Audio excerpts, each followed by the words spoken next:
Hello, my name is Lowell, pronouns he, him, and this is the second of two sessions of Dreams and Machines, which is a new game coming out from Modiphius for the 2D20 system. They have out right now a starter set for that. The PDF of that is free, and it's a ton of stuff. Like it's a substantial amount of material in there. It has a tutorial adventure, which we've kind of started from, has some rules explanation as a second booklet, and then it has a like, okay, if you want to take this game further, here is a whole bunch of locations and things there, plus a whole set of cards, a little bit less useful online, but they have a pre-order for the physical box version of it. This is a 2D20 game, which is a system that I've run in the past. I'm running an ongoing Dune campaign. I just got done running Star Trek Adventures. I've run Conan. This is a modification to that system in a really interesting way. And we're going to be talking a little bit about how that works today. You'll be seeing that in progress. We are using a layered set of safety tools, and I'll go briefly over those again with everyone. Of course, we are using open door policy. We are using the X card. But to go over our lines, fails, and ask firsts, we have hard lines on the following things: graphic gore, harm to animals, harm to children, homophobia, racism, sexual assault, torture by the PCs, transphobia, graphic depictions of blunt force head trauma, and in our attempt is to avoid terms like tribes and savages, which is sometimes used commonly in these kinds of fallen world games. So those are our lines. And then we have also a veil on sexual content. So this is a homage, with the serial numbers filed off, I think it's fair to say, game that is capturing the feel of Horizon Zero Dawn, less of perhaps the anthropomorphic animal robots, though it was very easy to shift that as a GM. There are some of those in here, but certainly the look and feel that we're seeing in the design echoes that. And we left off last time with our three characters having made the decision. Two paths were kind of open to them. One was taking these survivors from this village to New Mossgrove, escorting them there, and kind of warning New Mossgrove and perhaps setting up defenses, or sending those people off and the group themselves pursuing, trying to catch up to these thralls and whatever kind of waker machine they have with them. And they've chosen the latter course. And I imagine that, and one of the things we did last time was we established as a fact, spending some momentum on it, that those people are getting to New Mossgrove. We'll kind of done that, spent some effect for that. And a runner was sent and inspired by Woola to, take to their heels and get there well ahead of time to warn them in case something is coming their way. So we're going to be taking up again, this is a 2D20 system. When you make a roll involves an attribute and a skill.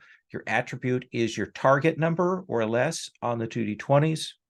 And if you happen to roll under the number of the associated skill that's in use, and there's always an attribute and always a skill, then you get two successes rather than a single success. And there are two other things that we want to talk about today, and that is the idea of spirit again and momentum. Spirit is our hit points for our characters, in the sense that it is, what keeps them up when you get hit for a certain amount of damage, let's say you get hit for something that is damage 3,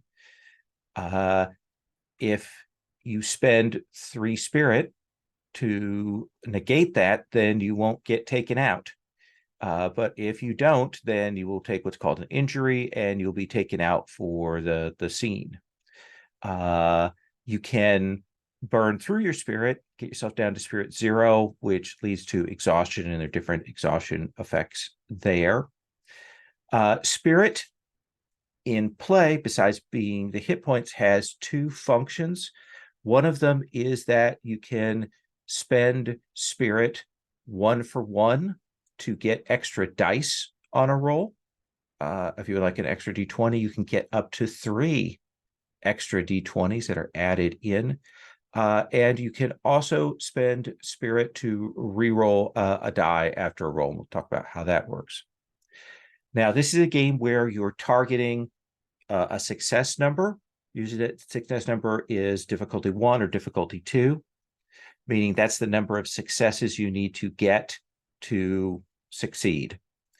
And in combat, there's an attack roll and there's a defense roll. If you get more successes than you needed, then you generate momentum. Momentum can be spent immediately to do things. For example, if you're making an attack roll and you've rolled well, you can immediately spend that momentum to do extra damage. It can also be spent to create a truth.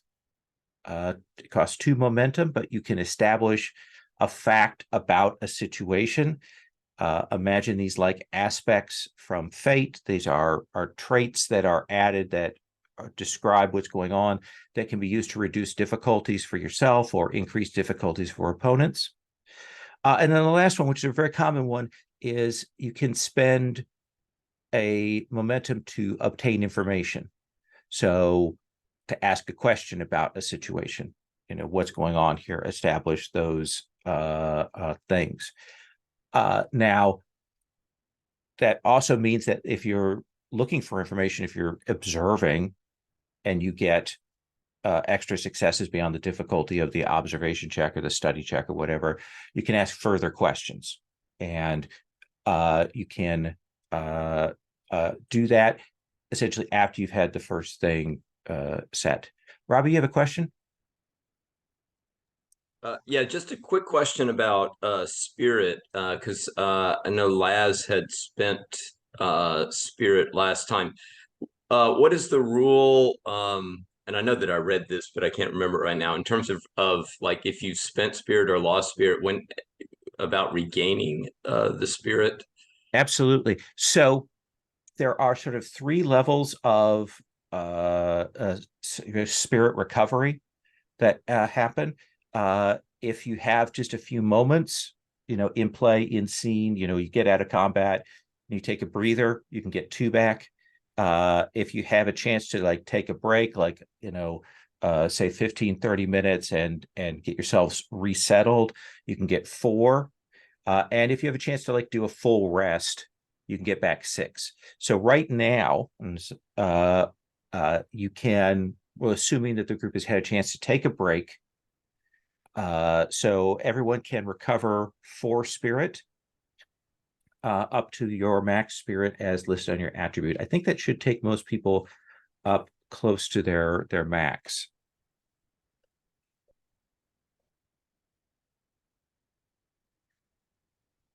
You can also, in a conflict situation, spend momentum to recover spirit as well.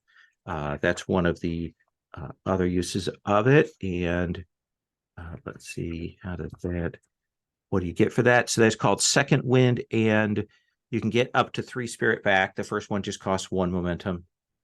The second spirit you get back costs 2, and then 3. So 6 total if you want to get 3 momentum back.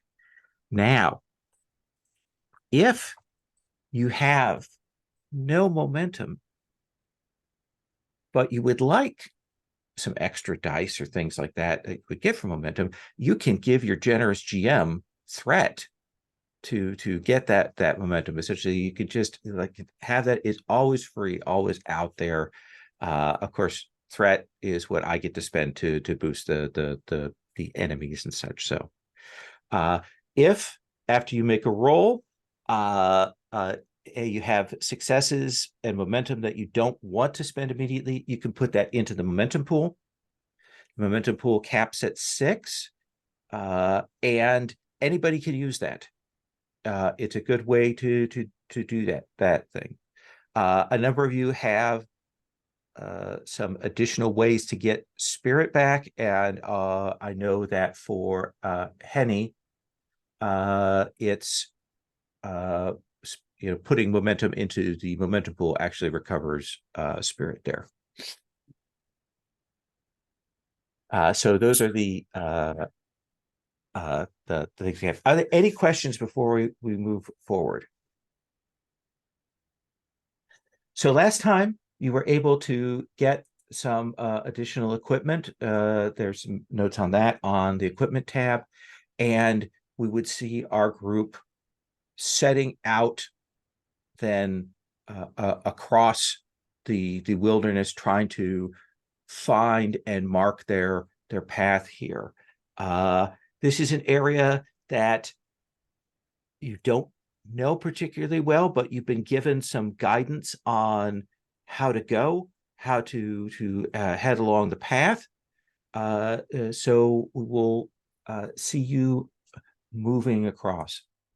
So kind of doing a little bit of a travel bit here. We see at the start of our adventure when we come into this episode of whatever prestige drama, probably on HBO. We would see that they've been doing a lot of fantasy and science fiction things. So as we're going along here, as we kind of start out moving away from the village, I wanted to kind of round first of like some scene dressing, scene setting. Robbie, I'm going to start with you. What is it that, as you know, the camera pulls back and we see you traveling, what is a thing we see on the landscape that tells us that this is a fallen world?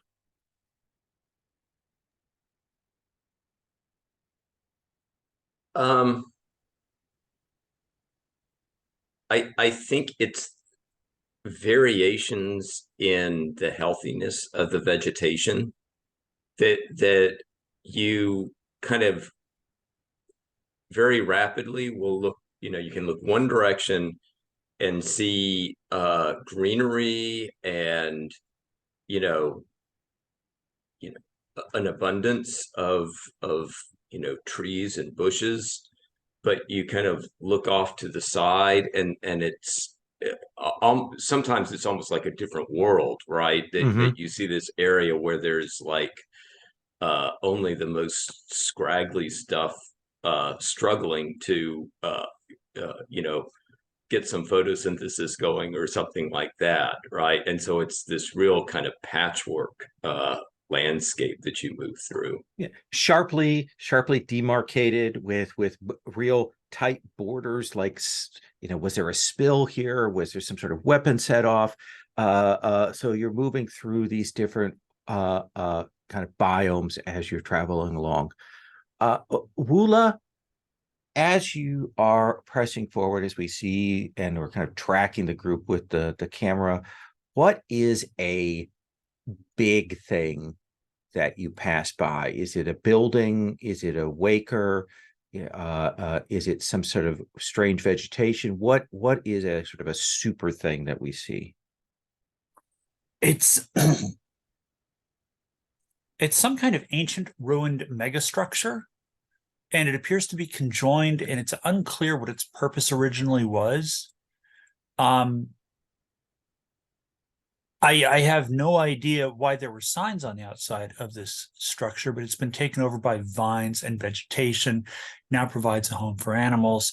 The only sign that I can see left on it is outside a very large portion of this superstructure, and the letters look like MACYS. Yeah, we can see that. We can see the growth in there. There's probably some of the torn up kind of sidewalk and such outside. And again, it had been a long time. There are some things that have managed to survive, things that have been held together by vegetation, and some things that have just kind of faded into dust. Hene, as you are moving forward, what's the kind of thing that you as a tech person stop to check, to look at, that we would see, around you in the landscape? I think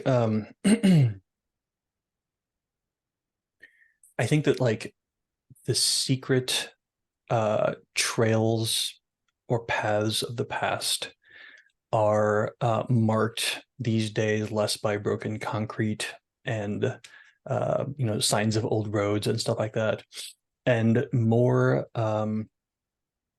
by these markers of light, which are tall poles that have sort of a hook at the end of them, and the end of that is a globe that, legend has it, used to glow and light the way for travelers. And one of Hene's responsibilities is to check these for hidden messages from others of his order, or for things that can be scavenged from them, small bits of wiring, transistors, things like that. So is there kind of like a traveler or woodcraft kind of cant for the symbols? Yeah, I think so. I think that they have sort of a hidden language that they use, that they've mostly cobbled together from like old technical manuals and things like that. So some of it resembles, I guess, the language that everyone uses, but is weird and esoteric and hard to understand. Is that something you use the nano stylus to mark out, or do you use natural items from the vegetation to do it? I think it depends. I think it is based heavily on what one has at hand at the time. I think the nanostylus is the most preferred method, but sometimes all you have is a sharp rock. Absolutely. So as you were traveling around, and we're going to kind of go back the other way for this montage bit, Hene, what is a obstacle that you three face as you are heading along here? Is it a physical obstacle you have to overcome? Is it something you have to go past? Is it weather related? Like what is the first sort of obstacle on this traversal?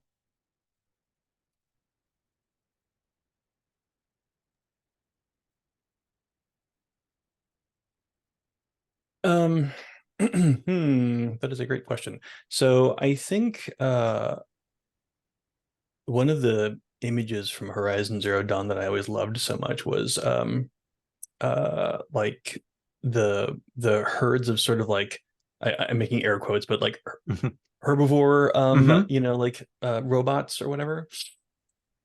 So I'd love to have one of those in here. So I think maybe the first thing we run across is like a very, very agitated herd of these things. Maybe they were agitated because of the big waker that came through here or whatever before, but they're being very defensive. Yeah, and while individually they're not particularly dangerous, when you've got this many, a dozen of them, as skittish as they are, there's a real danger of them like stampeding and just reading you as part of the landscape.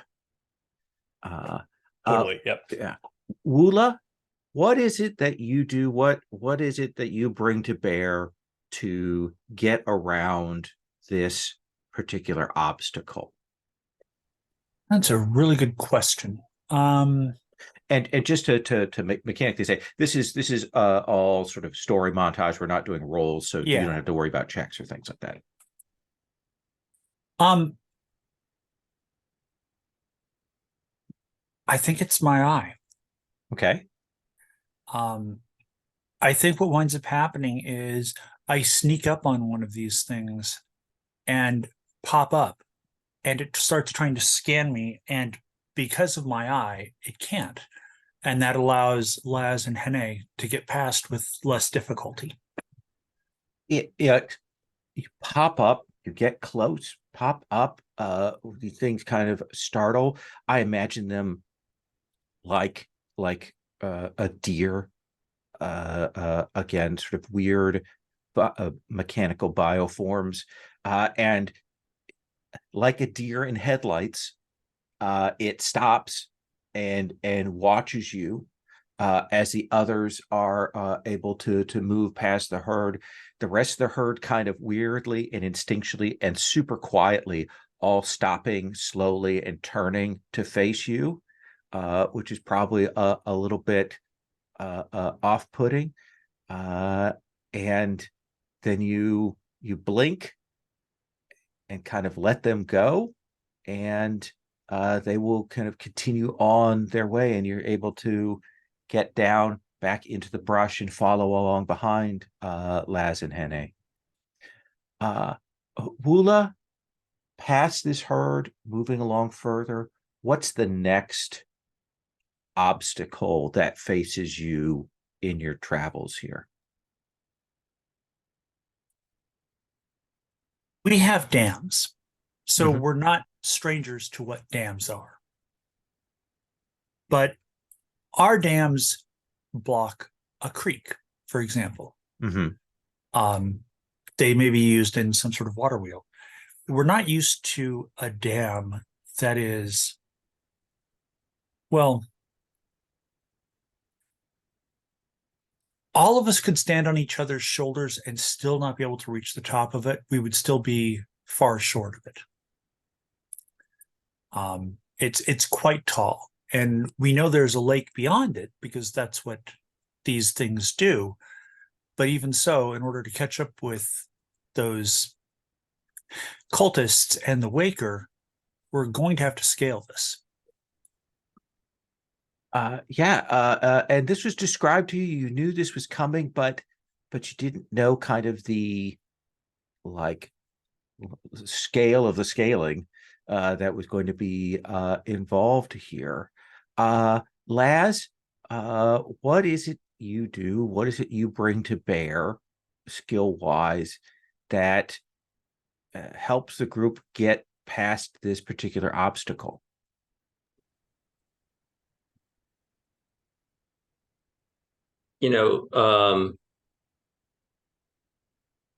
Laz's best skills are his survive and operate skills. And I think he kind of puts those two together. There's some like large heavy machinery in the area, not nowhere near fully operational, but you can, Laz is able to kind of work to kind of get in some of that to at least get it to move.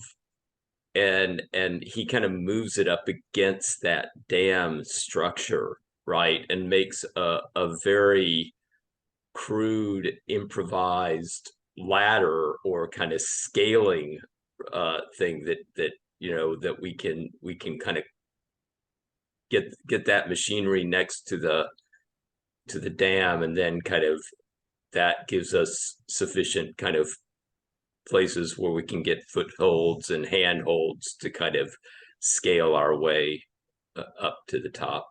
It is still sharp and dangerous on the climbing here on these things, but you're able to kind of see, embrace it against where there are gaps or exposed bar coming out of the dam itself to and clamber up this and get to the top. And it's kind of spectacular at the top once you get up there. Maybe the sun setting, it coming across this lake, you seeing a set of packs of these herbivores down by the lake, taking in fluids flushing themselves, and other animals around here. And you can kind of walk across then when you get to the top, the edge of that dam to get past it. Laz, what's the last obstacle, as it's getting a little bit darker here, and you're moving along?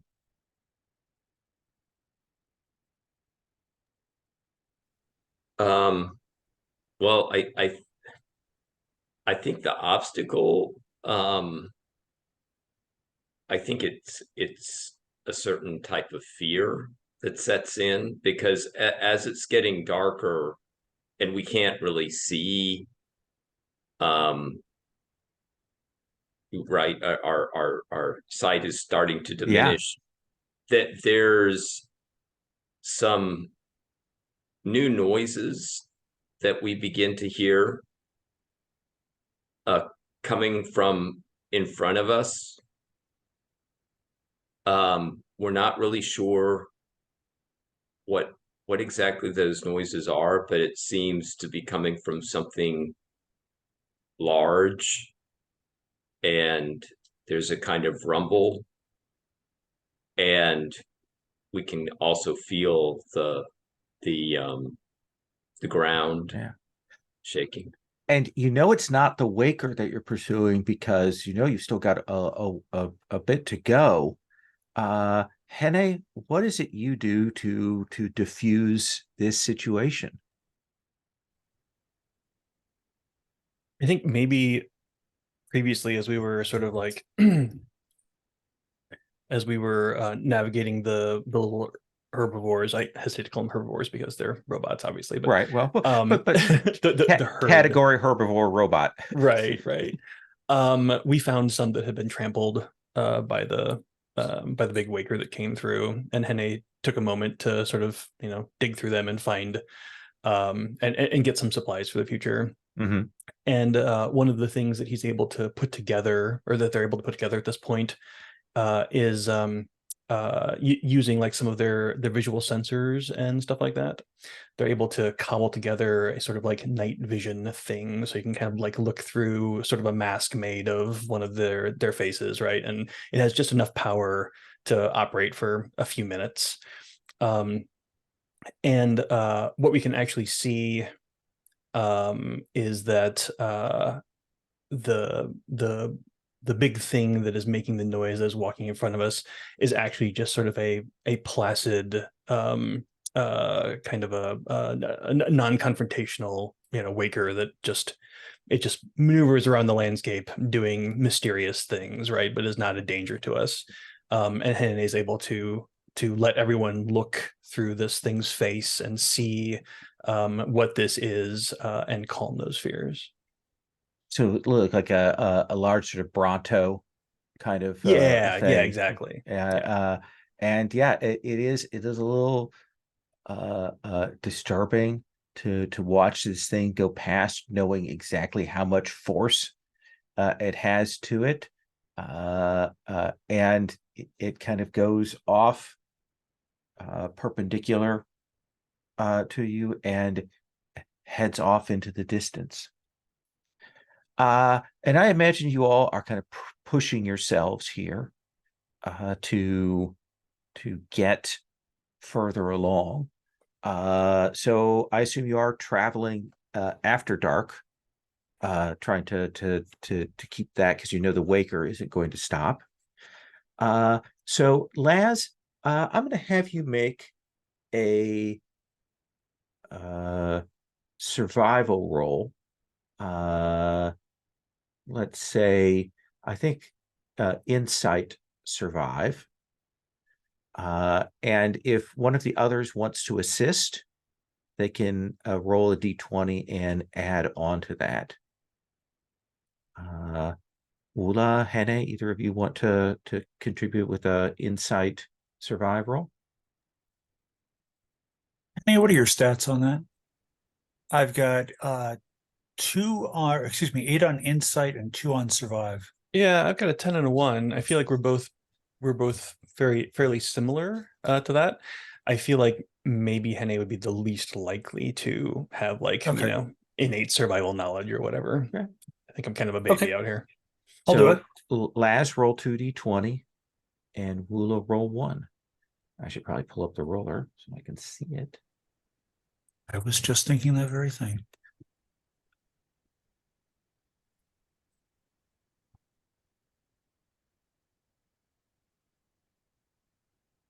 That is So- a 15, so I did not make it. Okay. And I got a 9 and a 16. Okay, so you got a success. So I think that you will be able to move along through here, but without generating too much momentum. It is a challenge to move at night, but I think you still got a little ways to go, but you bring yourself up short, Laz, because you're hearing something, and you have kind of come out of a stand of woods, and there is a hillside that goes down, and you can see down at the bottom of the hill is a weird scene. You will see a person.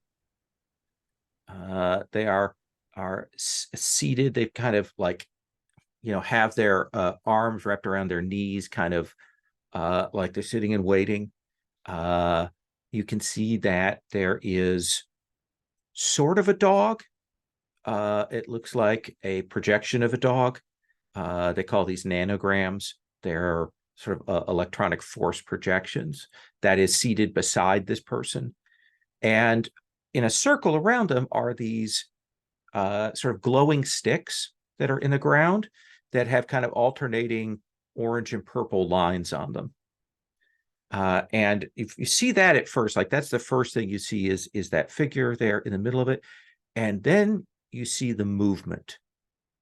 And you will see that circling this person are 2 prowl cats. These are kind of biomechanical beasts that are hunters. And I will actually, let me do a little screen share here since we've got pictures for this. So I will show you that's what they kind of look like. They're kind of made out of magnetic scales and things.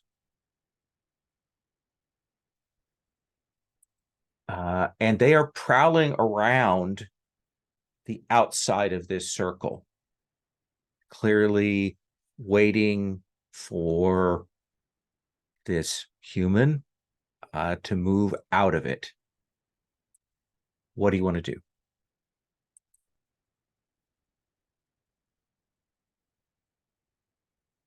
Yeah, so when Laz kind of breaks through the trees to see this, he holds up his hand to stop the companions, but then kind of points down to that scene in front. And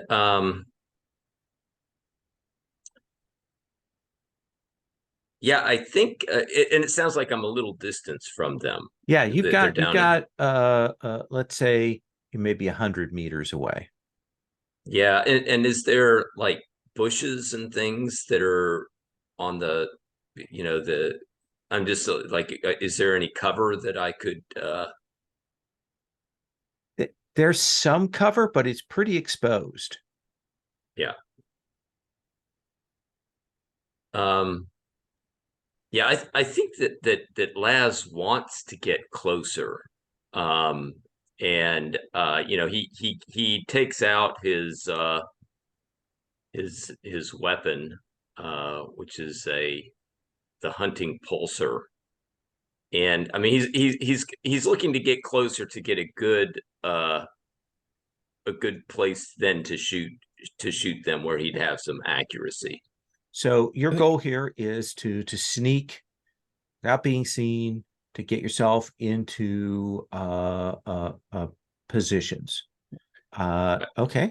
Do you mind if Henne breaks in here real quick, Please. Robbie, and offers you something? Mhm. I think Hene will put their hand on Laz's shoulder as they see him sort of like, starting to move forward or whatever, and is going to try to add the ignore glyph to Robbie to help with that, or to Laz to help with that. That is a quickness study roll. The difficulty is a 1. All right, I think I can do that. Let's see. I was like, what dice do I roll? And I was like, oh yeah, the system is called 2d20. Oh no, there's a 20, but also a 3. Okay. So the 3 is 2 successes. I don't know what the 20 means. I guess that is probably a bad thing. Yes, that is a complication. So go ahead. You have 1 extra momentum. Do you want to put that in the pool, or do you want to do something else with that? Well, you're about to complicate our lives, so I'm putting that in the pool for sure. I think as you are watching this, you will see the glow of one of those 6 sticks begin to like fade. And you can tell that the whatever kind of little power cell is in that thing kind of projecting whatever it is that is keeping these things away is starting to diminish. And you'll see that person in the center like immediately sees that, and they stand up and they're like freaking out. But Laz, you've got this, and basically this glyph that has been put on you allows you to get this, these machines will ignore you until you do something that kind of changes up the situation dramatically or is hostile to them. So what do you want to do? Do you want to just get yourself into position?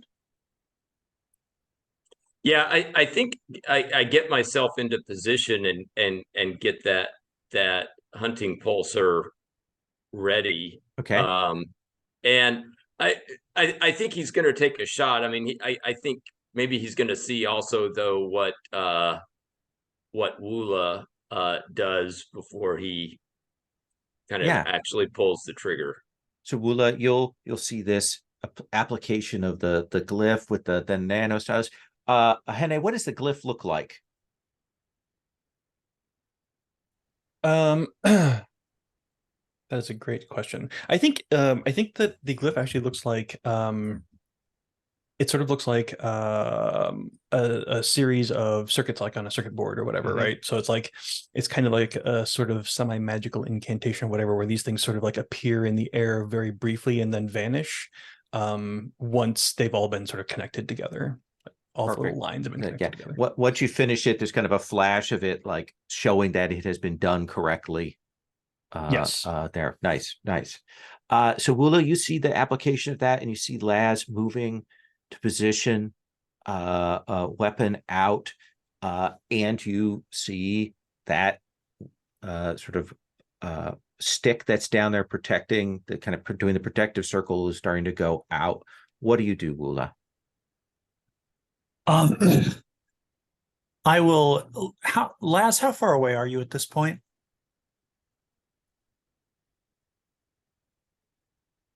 I mean, Laz is trying to get pretty close down to that circle. So that was so 20, 30 meters, let's say. Yeah. Okay.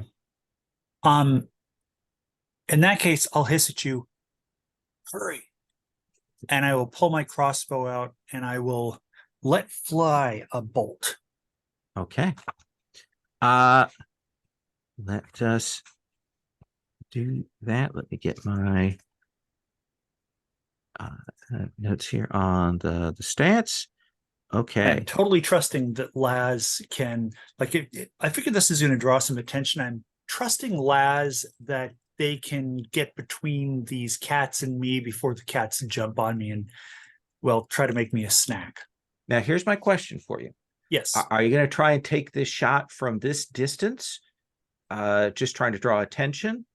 You said it's about 100 meters away. Yeah. Or are you trying to move closer to actually get a good shot in here. I think I'm just taking the shot and I'm hoping that it does well, Okay. that it hits for effect.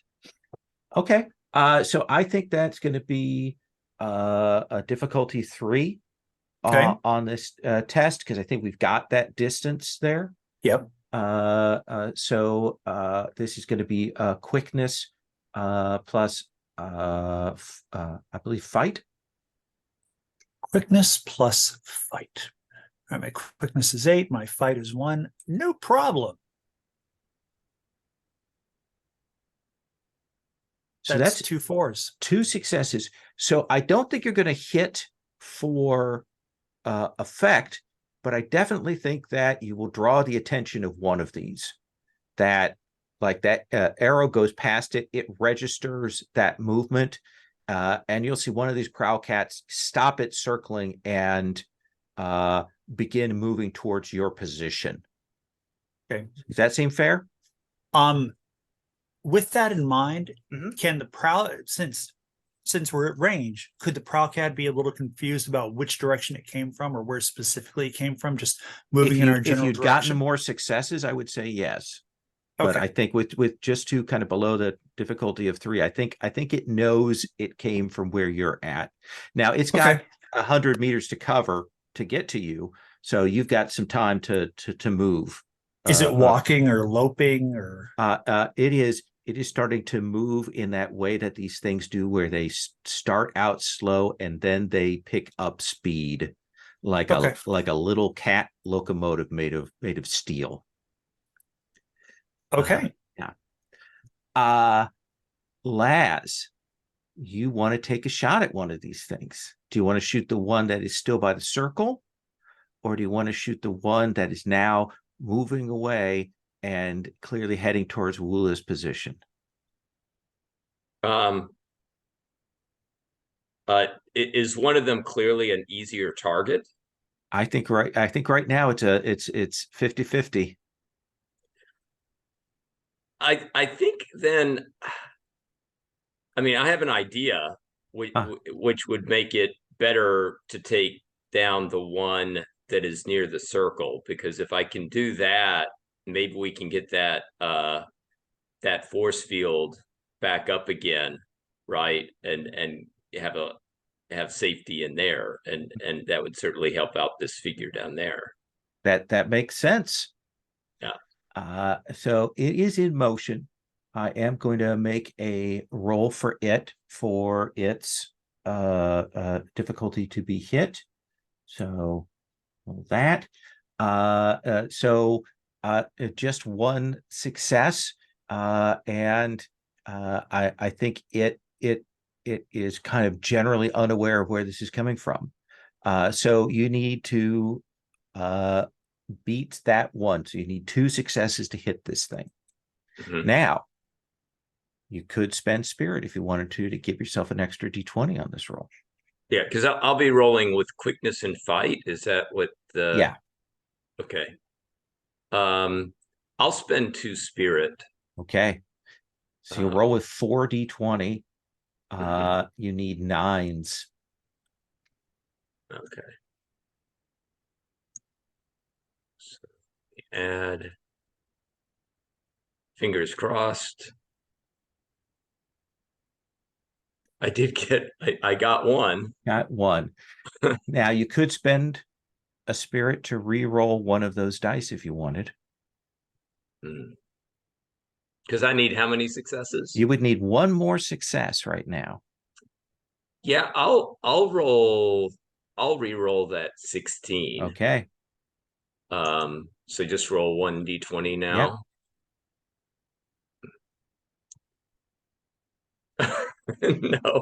No. That will go fire wide. And I think it rolled a 20 for the complication. So I think the complication for it is that it didn't see where that came from. There is that explosion of the pulse rifle as that goes off, and it stops and is scanning the area, and you know that your you fired, you've made a hostile action, that glyph has expended itself. And right now it is trying to reorient and detect what's going on. Henne, what do you want to do? Can you describe to me what this like little dog Yeah. hologram thing is? So what you know is there are a number of old buildings that have these attached to them. They are kind of holograms that also have sometimes kind of electromagnetic force generators to give them some substance. They're automated. Sometimes they're more intelligent or less. Sometimes they're tour guides or things like that. This looks like this young man has a wrist device that is projecting this nanogram dog companion that is seated there very, very peaceably.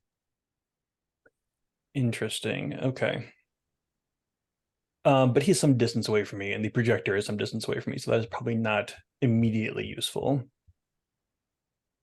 Unless you have some kind of device in your supplies that can, affect it over a distance. Yeah, which I don't think that I do. I do think that I'm going to try to get closer, though. I think my companions seem to have the cat creatures in their sights. I think I'm going to try to go and see if I can't help out with this person. Okay. So this is going to be a quickness and sneak roll. Those are things I'm reasonably good at. Let's try it. Yeah. I think the attention of both of these things is occupied in other directions. So I think right now the difficulty is a 1. Okay. I will spend a threat to make that a 2. Versus wow, a 2 difficulty is really tough. Okay. Now you could spend spirit if you wanted to. Spirit you can only spend beforehand, is that correct? You can spend it afterwards to reroll. To reroll, right? Okay. But if I spend it before, I get more dice, which is more potential for successes. That is true. Yeah. Sure, I'll spend 1. Why not? Okay. I got 4. That's a lot, right? Exactly. So so that's a 9/2. All right, here's 3 20-sided dice coming your way. Look at that. Ooh. So, like, what is Henne's sneak look like? Is it more serpentine? Is it low to the ground? Is it something technical you're doing? What do you think that is? It's ridiculous luck. I don't think Henne is sneaky at all, right? Like, Henne is a little mobility impaired anyway, so I think that they're kind of like they're sort of crashing through the underbrush. They're actually kind of loud, but I think that they're just able to time their movements for when the beasts are particularly engaged with everyone else, right? Absolutely. So I think you're going to be close enough by the end of this move to, if you needed to shout to that young man or whatnot. But so that's the end of that round. Henne, who would you like to start this next round? We've got 2 cats and we've got your 3 members of the group. So if I were a terrible person, I would definitely say a cat. But since I'm not a terrible person, I'm going to say Laz. Okay. Laz, you fired that off. There is a cat attempting to scan for you, but there's also one moving and picking up speed heading towards where Woola is at. I think in the heat of battle, Laz, I think he's cursing himself for missing. But I think he is now determined to take that one down. Okay. So he's gonna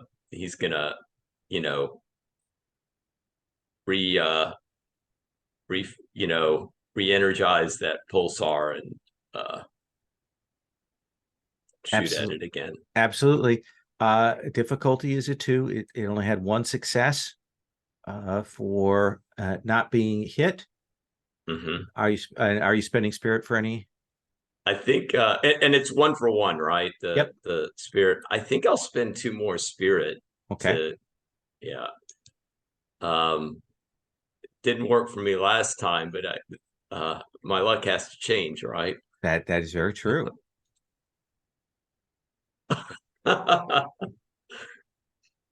That's not, I don't think that's a single success that time. No, It's, I think we will see you fire that off. And now it definitively has, your position. Mhm. So we've got 2 cats and your 2 comrades. Note that whoever goes last in the round gets to pick who starts the following round. So would you like Wula, Hene, or one of the cats to go?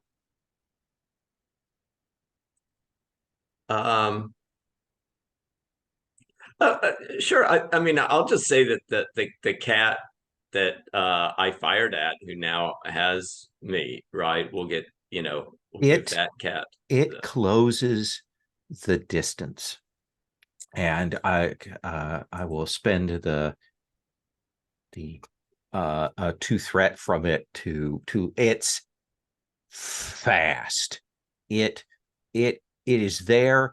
The fire goes off and the cat's head swivels. You see the eyes light up, and it runs and it kind of catches, that sinuous muscle to it, and it leaps and comes at you. So you may make a quickness survive for a defense roll. Okay. Also, can I do have this glyph pattern clothing. Your clothing is covered. Yeah. Machines overlook you. Once per scene as an action, you can add +1 difficulty to a machine's attack against you. Absolutely. And that'll last for the scene. So whatever you roll in terms of defense will add another onto that for the difficulty that it needs to actually hit you. Okay. And so you said I'm rolling with what now for my you are rolling with quickness and survive. Okay, so 8 and 4.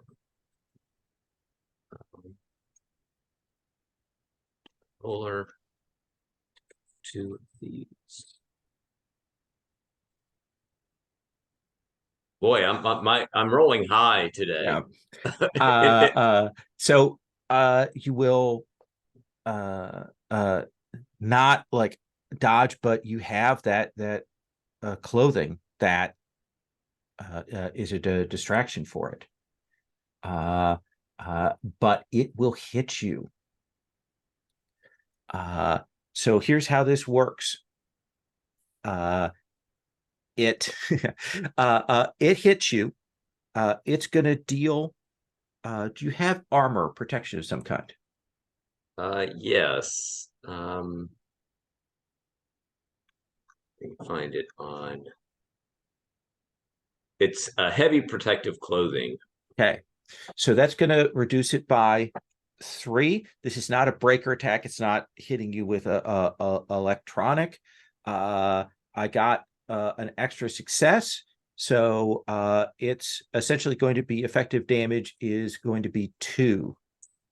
So your choices are spend 2 spirit to resist that, or get taken out.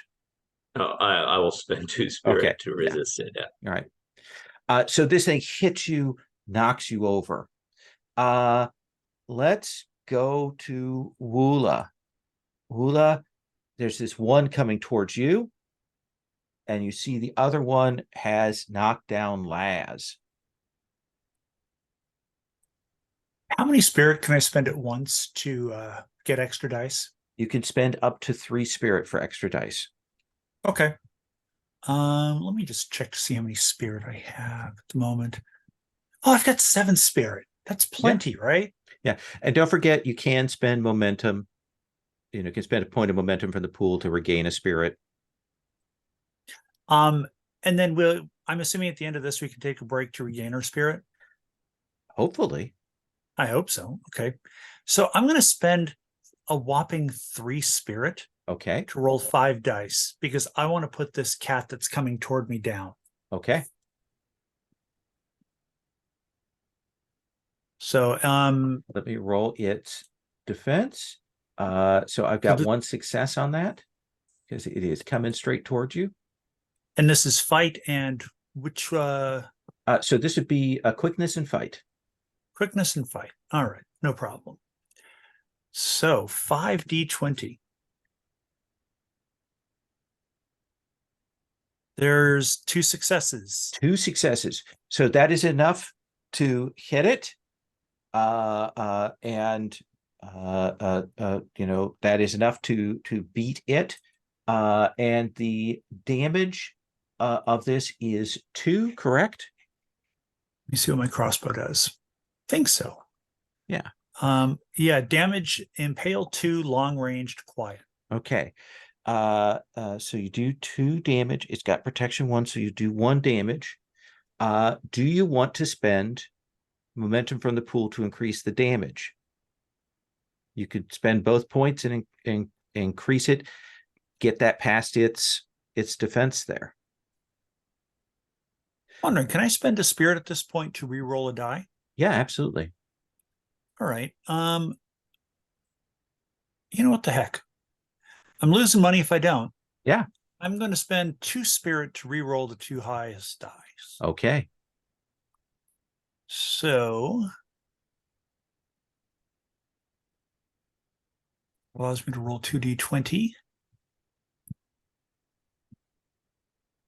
Neither. Does anybody mind if I spend momentum to take this thing out or to do significantly more harm to it? Well, Laz would be totally in favor of that. I'm fine with it. Okay, let's spend the momentum and do more harm. Okay. So we'll take the momentum down to 0. And that effectively means that I have to spend nearly all of my threat to do that. So I have to spend 4 threat, which in turn triggers Woola that you'll get a spirit back. Awesome. And I'm going to have this cat go or Henne go. Who do you want to have go next? You know what? Let's do the cat. Okay. So Woola, you're going to roll quickness plus survive as this thing comes in at you.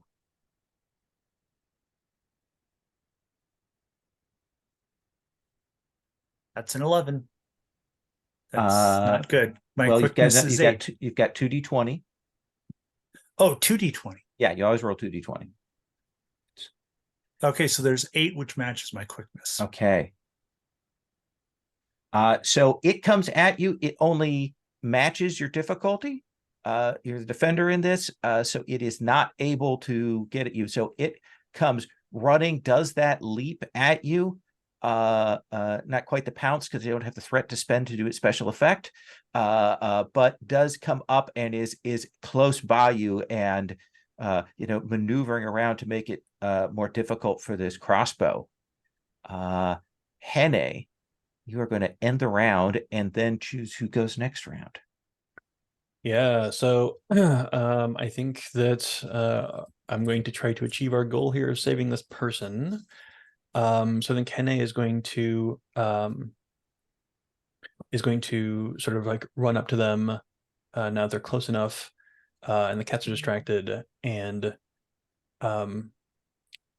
say keep quiet and find someplace safe, and they're going to do the ignore glyph on them. Okay. So that is quickness and study.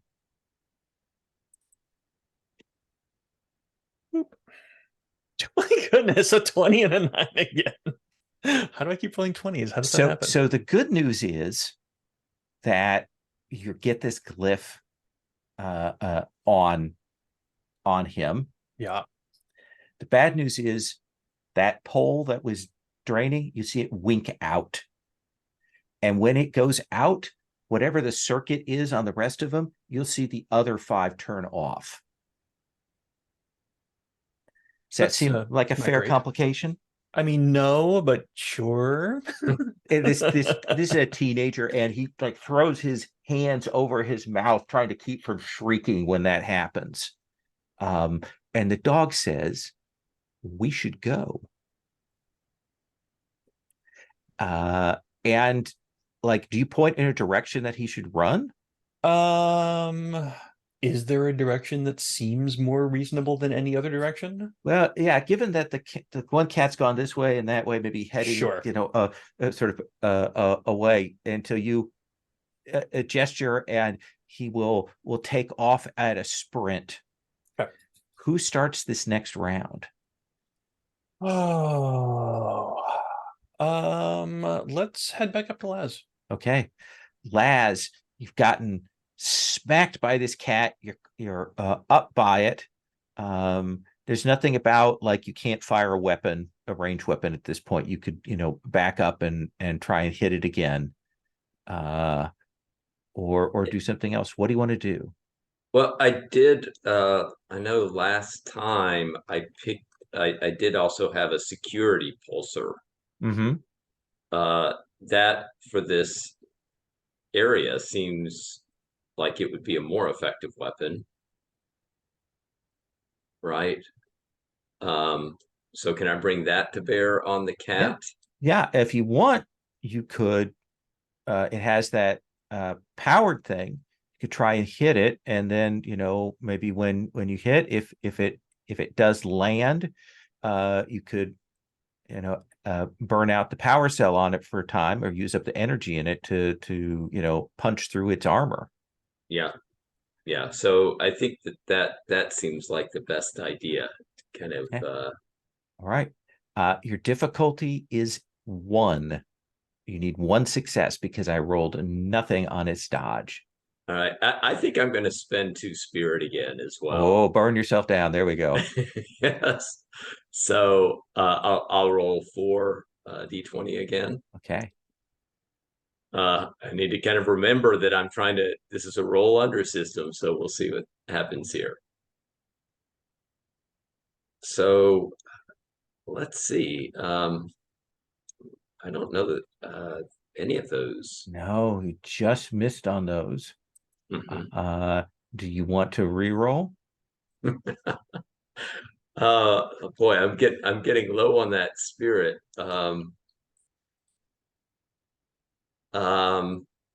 Yeah, I think I'll re-roll 1. Okay. So that leaves me with one spirit. Okay. See how this goes. Give me a second here. Got these d20s. All right, fingers crossed. No. So you don't activate the thing, but and you don't hit it, and it is kind of circling around you, trying to get to an advantage point. Who do you want to have go next, Laz? I don't think I want the cat to go next. Fair enough. I think I'll pass it let me pass it to Woola. Woola, what is it you want to do? I want to shoot this thing. Okay. There's a different answer. Now with spirit, if I go to 0, I'm taken out, correct? You are exhausted. When your spirit reaches 0, you automatically fail on resolve tests, and you add a difficulty to all other tests. You aren't taken out until it would be hit, and then you don't have spirit to spend to resist the damage. Okay. In that case, I only want to spend 1 spirit. Okay. To roll an extra die. Okay. Instead of rolling an absurd 5d20, I'm just going to roll 3. You just need 1 success to hit with my roll.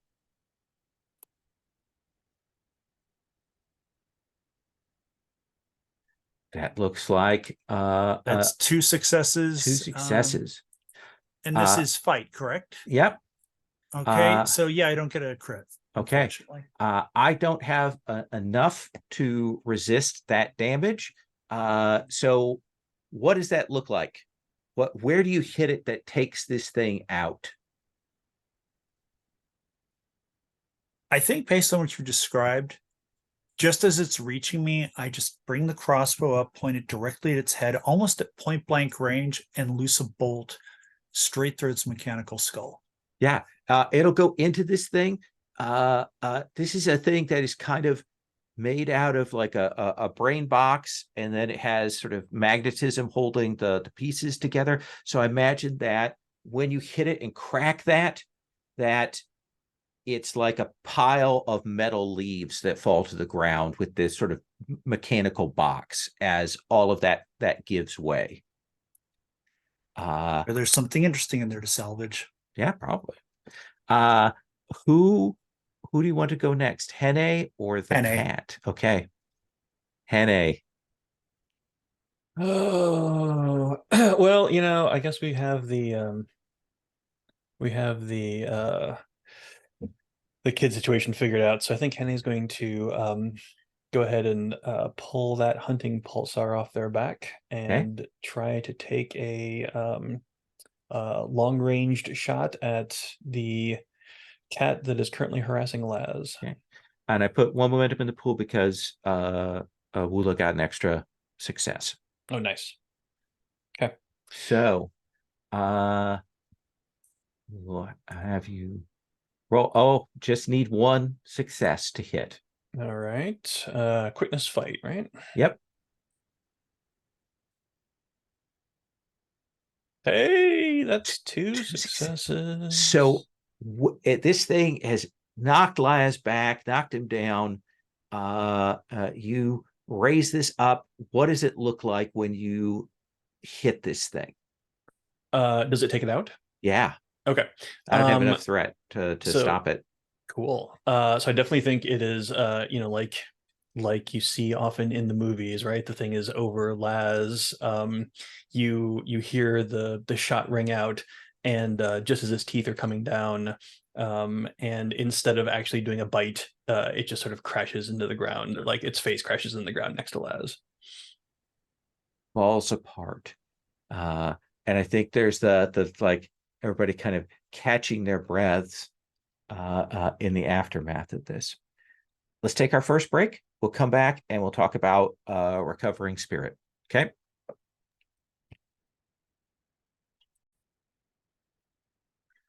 So kind of take up in the aftermath of this. We'll talk about the mechanical things here in a second of recovery and scavenging and those kind of things. But having seen that this has like been dealt with, the panicked teen, you know, once the second cat is destroyed, will turn and come back and will say, are you all, you know, sees that Laz has gotten his. Are you all okay?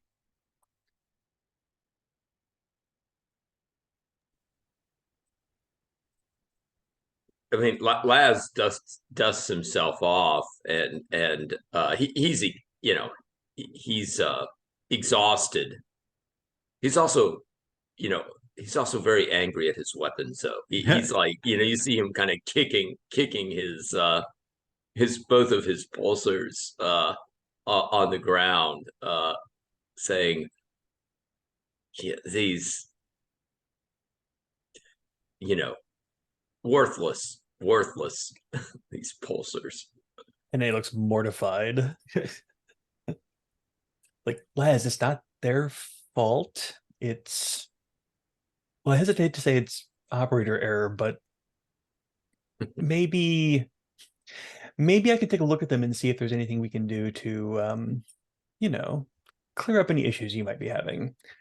What Henne is trying to say diplomatically is a tool is only as good as the person who is using it. And I'll grin at you. That is precisely what I was trying to say. More or less. And I'll just clap you on the shoulder and say, are you okay? Yeah, I'm okay. I'm okay. I'm certainly better than these cats are. I know. And I can at least feel fortunate about that. You'll get them next time. Although for them, there won't be a next time, but you'll get the next batch of whatever's next time. And is definitely looking one of them over right now and says, I don't know, with a little work, there might be a next time for this one. There's parts of the other one up there if you want to try to reconfigure it and reprogram it. I certainly wouldn't mind a cat. Well, let's talk about the mechanic for this. All of you can make a might plus survival or insight plus survival check. Difficulty is a 1 to see if you can scavenge up a couple of supply points.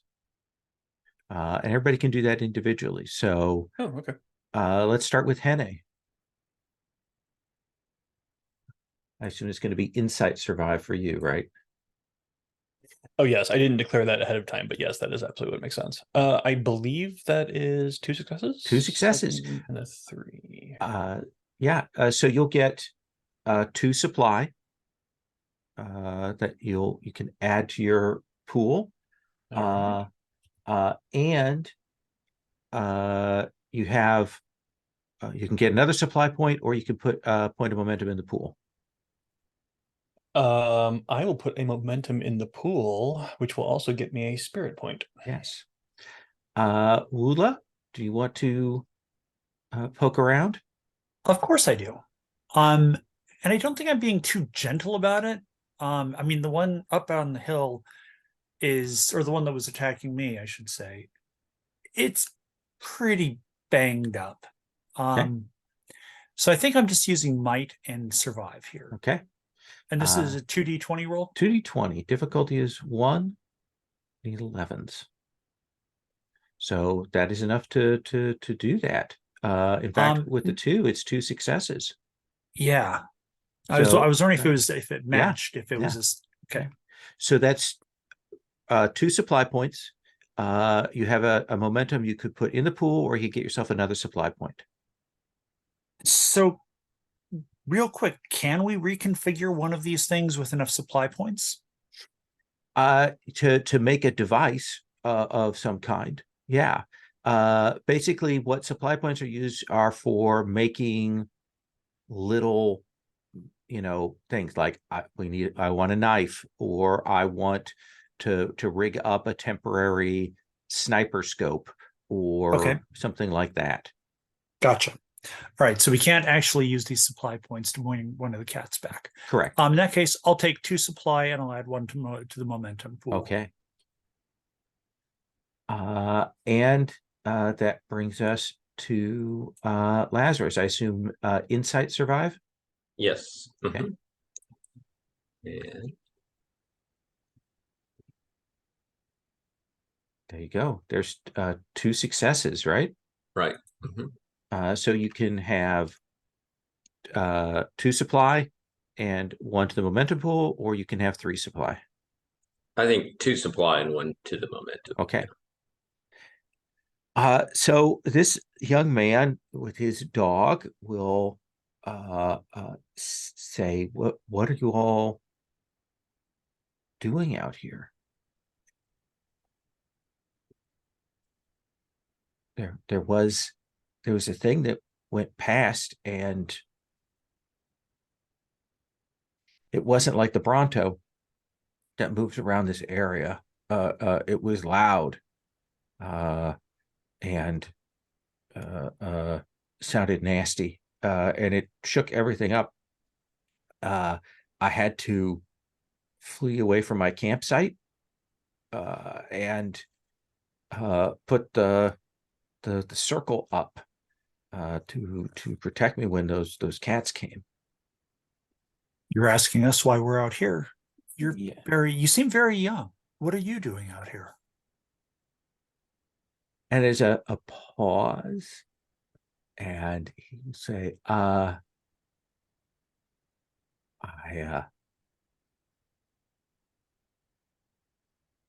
was scavenging. I sometimes scavenge. There are some safe spots between here and Moss Grove, but I went a little further than I usually do this time. and then everything went wrong. So you're from Mossgrove. Yes. And I'll look at the others because we all know what's headed toward Mossgrove.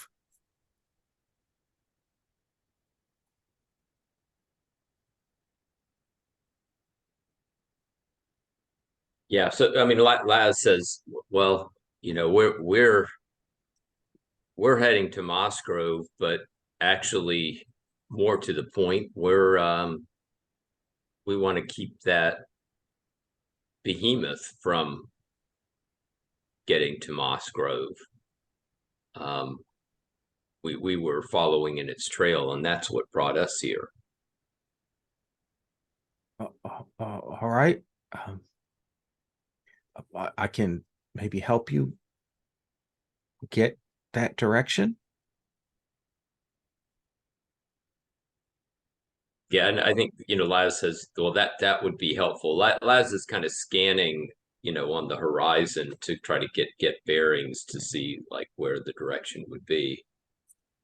It is pretty dark. I say we should probably hold off for you know, a little while until we get some light.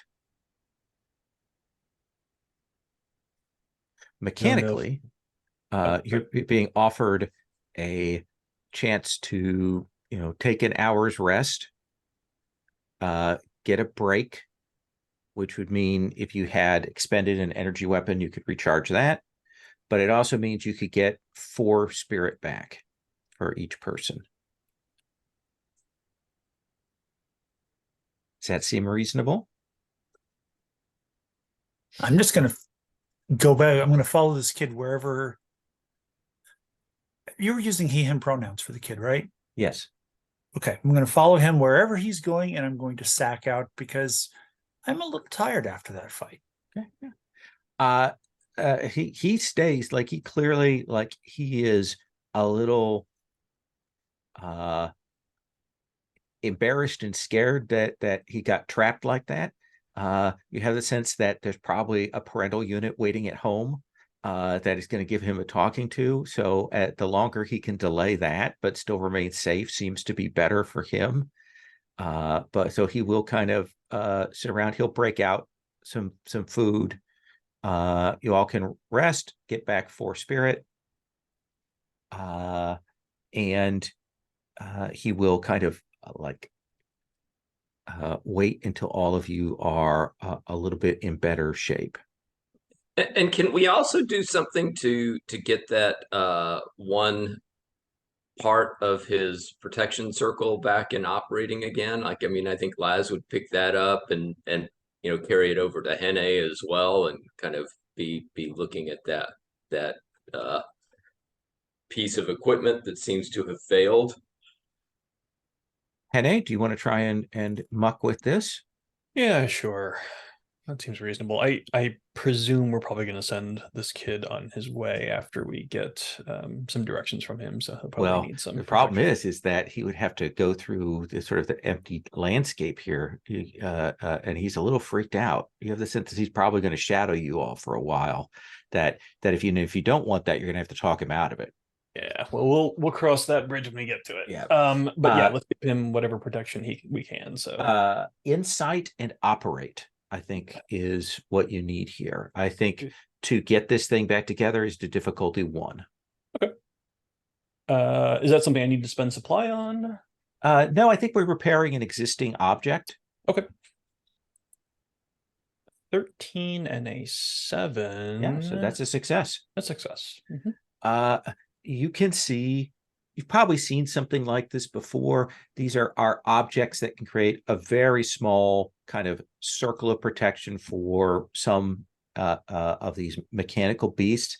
Basically, they perceive it as a wall that they can't quite get past.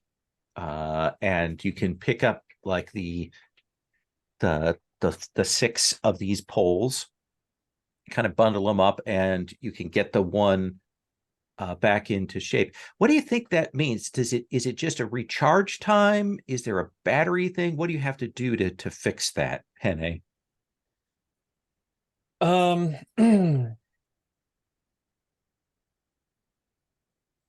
Yeah, I think probably like its internal battery is fine. I think that just like over a period of extended use, it sort of overheats.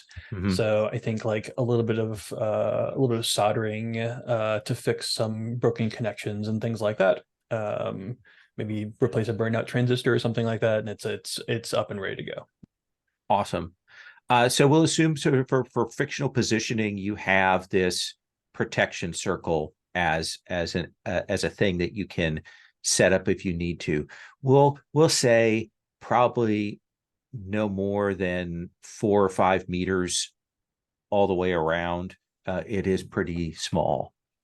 You'll see his dog will kind of follow and clearly take some time to sniff each of you to kind of register you as friends for that kind of threat recognition. And I assume that the four of you after that rest, as the sort of the dawn's light is still dim, will press on. Yeah, absolutely. We will cut forward a little bit, and we will find you again with our his name is Finna. Finna's kind of trailing in your wake. He is an NPC, but he will kind of stay back. You will see just a little ways away, again, maybe down a slope, you'll see the road, and you will see the outlines of like a stone building kind of entryway. It's kind of buried in another hillside. You can tell that this is this bunker that was mentioned to you. And there, the big sort of blast doors on the front of it are open. And what you will see is there are a couple of tents set up outside. You can see a couple of those thralls there. It looks like maybe they have one or two prisoners. It's hard to tell from here. Your attention is probably drawn to the waker, though. I want you to imagine a massive tortoise, massive metal tortoise, with big, 4-point legs, giant head that's kind of extended out from it. And it's painted a bright green that has come off in many places. So it's kind of a patchwork of bright green and rust spots. And you will see that on the top of it, it looks like, and I think Henna, you're the one who must be able to identify this, like another waker has been kind of strapped on and maybe welded to it. And that basically looks like a big gun. And you can tell that that's the thing that fired from the distance and broke the village, blew that apart. There are wires and cables that are running from this waker along the ground and into the bunker. And at least from what you can see, it looks like the turtle portion of the waker might be in standby or sleep mode. So the typical thing here is for me to go around and ask you what you're doing. Obtain information is a valid question, a valid statement here. So Hene, this is a tech thing, so I'm going to kind of start with you. So I think Henny is obviously going to relay their initial observation to everyone else, right? But I do think that I would like to know more about this like tortoise waker, and like what it is doing currently in standby mode, whether it is like doing some kind of a necessary recharge, whether it is like like imminently functional, Sure. or whether we have some time to deal with it. Maybe points of weakness, like that sort of thing. So that feels like insight study. Sounds good to me. I'll go ahead and spend a spirit on this one. Okay. So that'll be 3 dice. Yeah.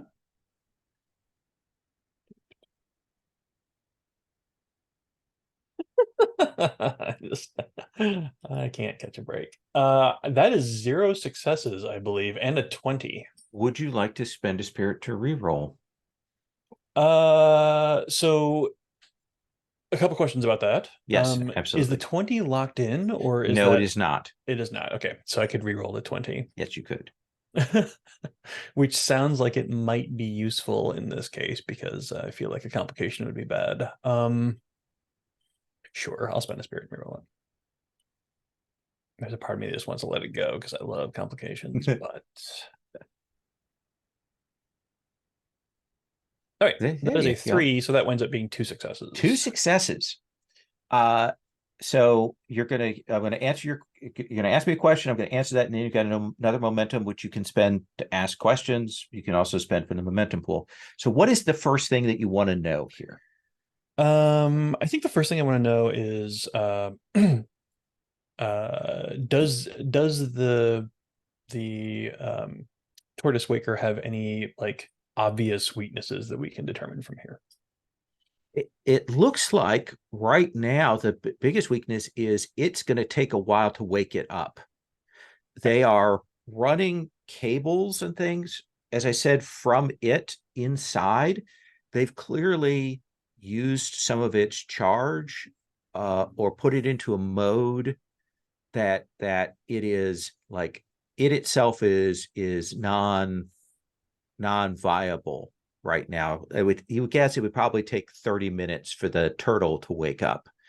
The gun thing on the top is a different story. You think that its weakness is potentially that it is not particularly well attached to the top of that thing. Okay.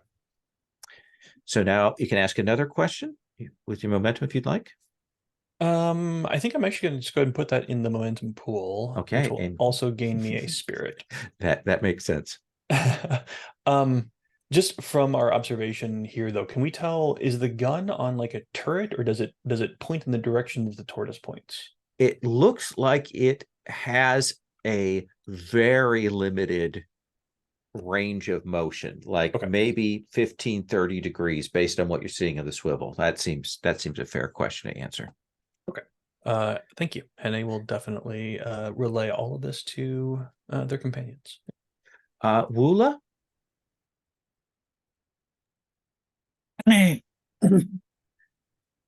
How are these cultists able to control these things?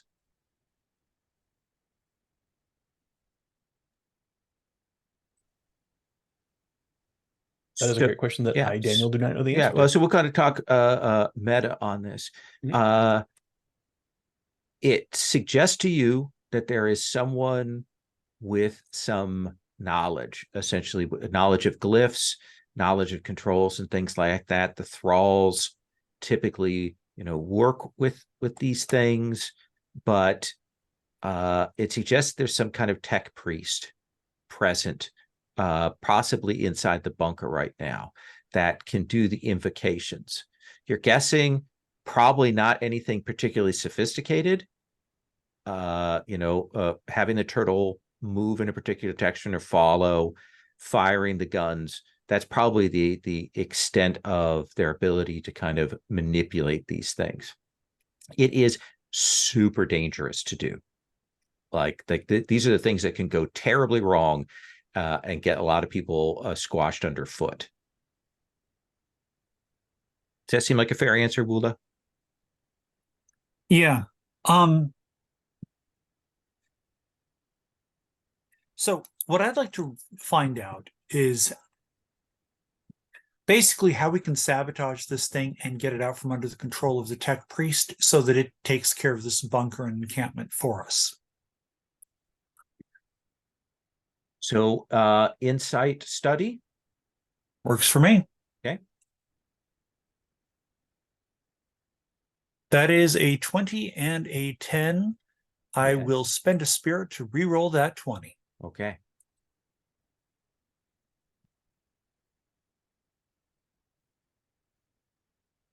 And that is a 5. That is a success. So what is your specific question right now?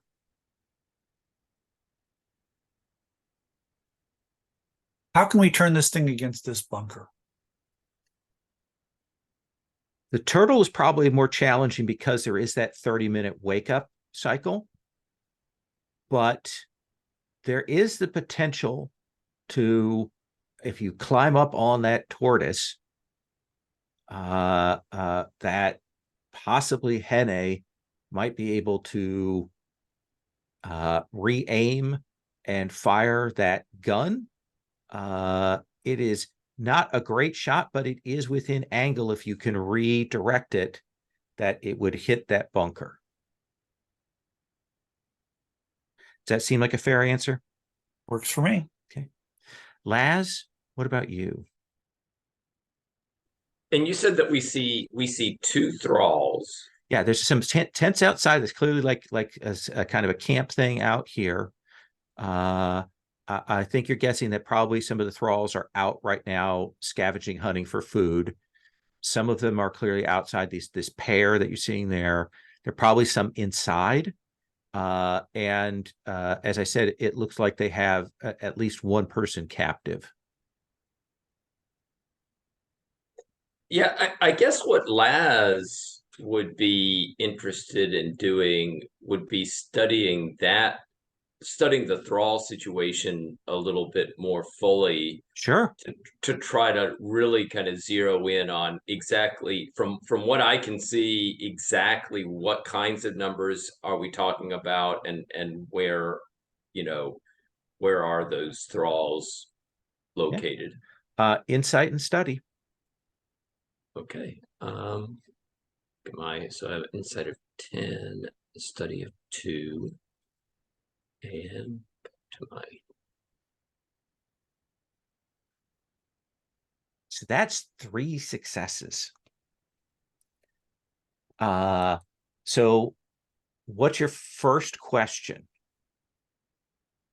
Yeah, I guess my first question is just the numbers. Like, what, from what I can see, I mean, we can see the 2, but like what in the immediate area, what are the other like thralls that we need to be established that there were about a dozen of these thralls, minus the 2 that you dealt with before, so about 10. Okay. There are 2 out here.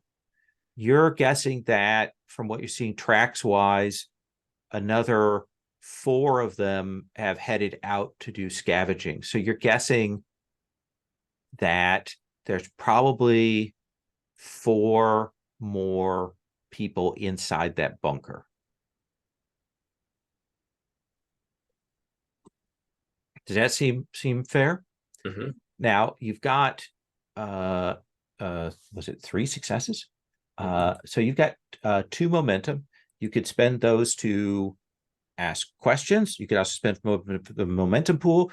You could, for example, also, because you can establish a truth, you could say establish a truth like blind spot, like to approach this thing, there is a blind spot that you can move through. Or you can do both because you've got like 2 momentum in hand and then another 5 in the pool. What do you want to do? Yeah, I like the idea of establishing a truth. I'm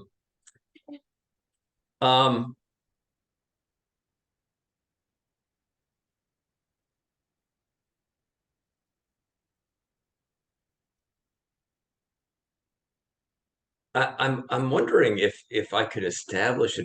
You said that the bunker doors are kind of blasted open. They're wide. They're blast doors, and they're open. Yeah. Could I establish a truth that there is a way of closing those doors so that anything inside would be left inside? You can establish a truth that there is a mechanism on there for shutting the doors. Whether that's a permanent thing or not is another question. But I think, yeah, there is a closing mechanism is a fair truth to establish. Okay. So that's two. That. And you've still got, do you want to ask another question from use momentum from the momentum pool, or shall we move back? We'll just add that one to the momentum pool. I think. Okay. So you still stay at 5 because it takes 2 to do the truth. So we've got that shutting and locking mechanism on the front. Hannah, let's swing back to you as you have all this information. Yeah, so Wula, Laz, how do we want to proceed here? It feels to me like we have a couple of options. The tech priest feels like a weak link that we could potentially exploit here. And I think their eyes kind of light up at this next suggestion, but like I could also see about, maybe the possibility of manipulating this Waker some to our advantage. Thoughts? Do bunkers produce more Wakers? Is that where the Wakers are made, or where they come from? Or do we not know? I think that the Wakers are just around. It's not clear that there's places where new ones are being made. I think that's one of those sort of possibly deep secrets of the setting kind of thing. Okay. I look at Henny and say,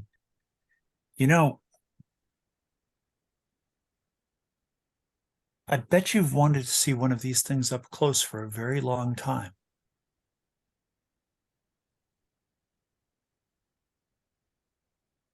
Yes, that is a true statement. So, do we know what the kid's name is yet? Yeah, it's Finna. Athena? Finna. Finna. Okay. I look at Finna and say, do you think you could release the prisoner?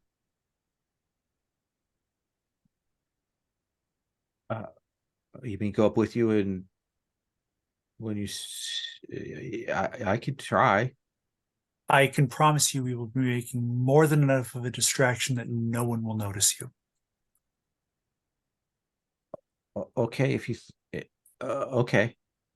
At the very least, you and the prisoner can get away. Okay, I could try. I can sense this about you. You have greatness within. You only need to let this out. You want to try and give him a boost here? That is exactly what I'm trying to do. Okay, let's that. You've got your resolve and talk, I think. Okay.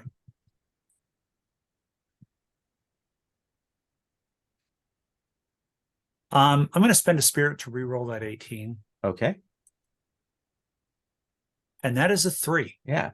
So that's 2 successes. So I think the one success to get him excited to do this, and if you want, you can put the other momentum in the pool to max it out.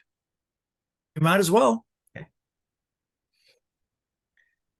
So it seems to me like the sort of next step kind of on your agenda is for the 3 of you plus Finna to sneak down towards where this Waker is. Does that seem right? That's right by me, as near as I can tell. For me. Yeah. So I'd also love to see how like a group action works. Yeah. So this is done sort of the same way. We have one person lead the group action, rolling the 2d20, and then we can have up to one person assist. So And then is it just like assumed that on a success we all succeed? yeah, so normally I would have a difficulty 1, but there's a group of you, so I would make the difficulty 2. Got it. Okay. So who wants to do the primary action? This is going to be quickness plus sneak. I guess me. Okay. So yes, you're rolling 9 there. And it's So 2. 2d20. Yeah, I'll spend a spirit. Okay. Do an extra 3d20. die. And then we'll figure out who's going to do the assist then. No, curses, Daniel, curses. So you get 3 successes on that, I believe, with that Yeah. roll, but we have a 20 there. Yeah. I've only got 2 spirit. Oh, why not? I'll. You know what? I think I want the complication. Okay. Is everyone cool with that if I just do the complication? Laz or Woola, who's doing the assist, just so we can kind of get the sort of full force of this. We've got 3 successes on the table. And this is Be quickness. 1d20, and you'd be rolling quickness plus sneak, one of you. So I guess we're pretty close, but I guess maybe I should do it because I have a sneak Sure. of 2. Yeah. So Roll 1d20. all right.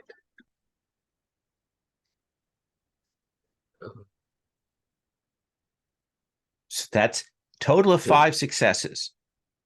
So right now you've got 3 momentum to do things with in a second, and we'll come to what that looks like. But let me tell you what the complication is. I think as you the group of you are getting closer, you will hear this young man's voice talking kind of with the thralls, and it looks like that it's the sound of the prisoner, and the prisoner is saying, "When are you going to let my father go? Why have you taken him into that bunker? Please let him go. Please, he doesn't mean anybody harm. What are you doing with him?" And I think you'll realize that there's a second prisoner inside the bunker. Does that feel like a fair complication, Hene? Oh yeah, I've got a big old grin on my face. Okay. Love it. So you've got 3 momentum that you can spend to obtain information. You can spend it to establish another truth. You could spend a couple of it to say that you are like right up, absolutely up there in good position, for example, like to kind of increase the effect. Right. But also you can spend momentum to get spirit back. Right. Okay, well, it's a group action, so let's all talk about what we want to do here. And we have to spend it, because if we don't, it goes away, right? Well, you've got that 3 momentum left that you've got to spend because you're at the cap. Right. So what do you think? What do we want to hit up here?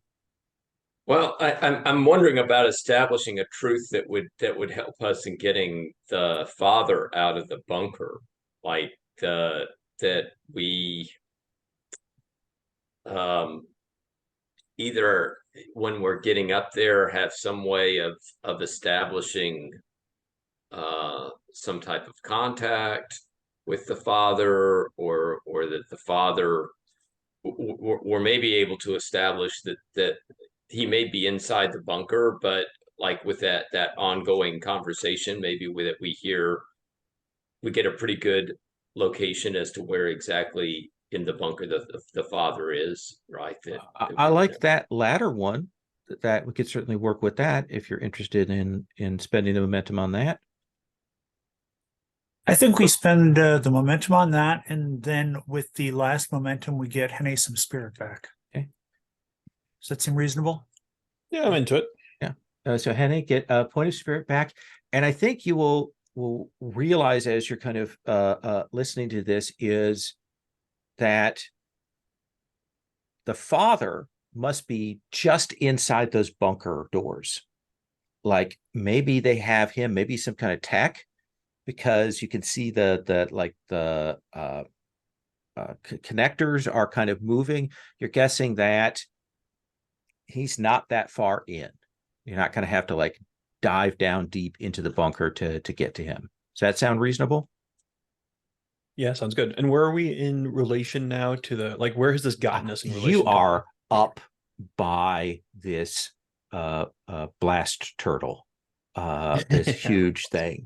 Okay. I think you're on the other side from where the bunker opening is and where the little tents are at with the prisoner that's there. Let's take our second break. Take 5. We'll come back and we'll resolve this scene. Sounds good.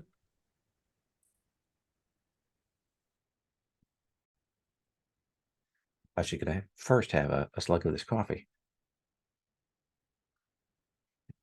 So you have gotten down close by this enormous Waker tortoise. So, you know, it's got the ivy and algae and stuff on the outside. It's of it. It's clearly built up. There's the weird gun thing attached quite badly up on top. You are on the other side from where there's some tents. There's a couple of these thralls. They have a prisoner.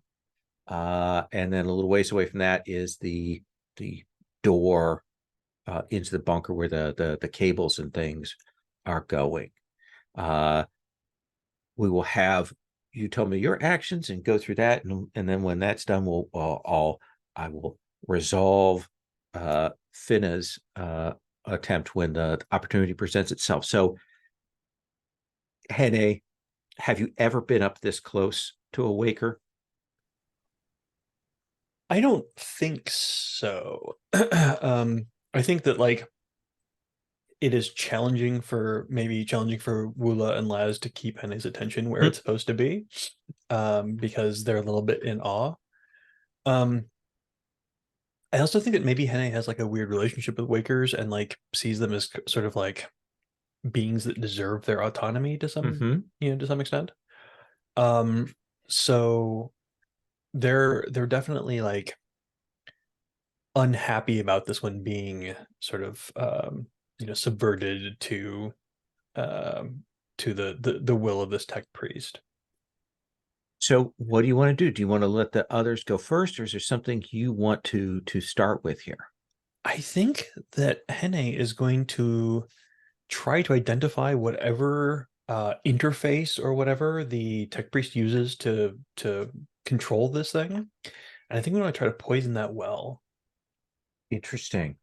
All right. So that feels like insight and study to kind of locate the point of vulnerability now that you are up there. It seems reasonable. Insight and study, you say. Okay, Yes. got it. So 10/3. Curses. My rolling is terrible. Let's I mean we have plenty of momentum. Can I assist with this? Oh. Sure, if you want to take your action to do that. I can do that. Okay. Am I rolling 1d20, correct? That's correct. That's a 3. That is a 3. Amazing. So that is 2 successes.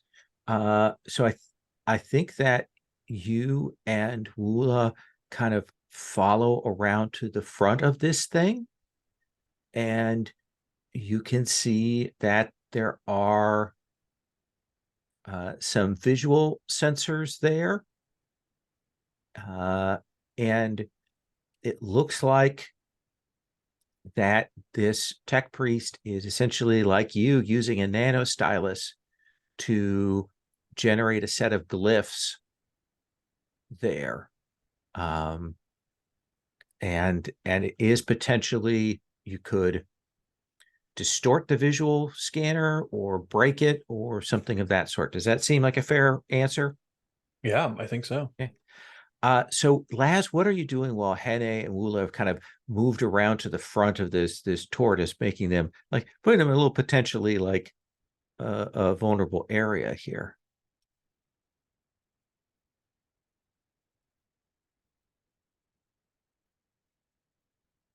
Yeah, so I think Laz, I mean, they're attending to this kind of thing of getting that Waker turret Well, they're actually situation working on the tortoise right now. right. I think Laz is going to duck towards the door of the bunker and try to get So the father out of you're there. going to try and sneak across that this puts you potentially exposed to the guards who are outside guarding the prisoner. So I think this is a tough sneak roll. Yeah.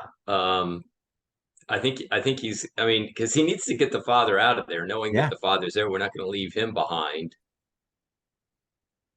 All right. So this is quickness sneak. Yes, it is. So and how many successes? I think this is difficulty too, because you're kind of going out in the open. You've got these prisoners there. Yeah, I think I'm going to spend a spirit Okay. to roll another to give me 3. Okay. And we'll see how it goes. I still got to kind of get in my mind that it's a roll under system. Yes. So that is, I believe, 3 successes for you, right? Right. Mm-hmm. So what is it that you do? How is it that you are able to get up there with real skill? I think it has to do with the lighting and the fact that there are shadows and that he also has this special cloak that I think he's kind of, I mean, now this isn't mechs that he's hiding from, but still, I mean, with the kind of clothing that he has and kind of watching where the deep shadows are, he's able to kind of dart in among those. Got yourself kind of camouflage there. You've got an extra momentum. You could spend that to get a spirit back if you wanted, or ask a question. I'm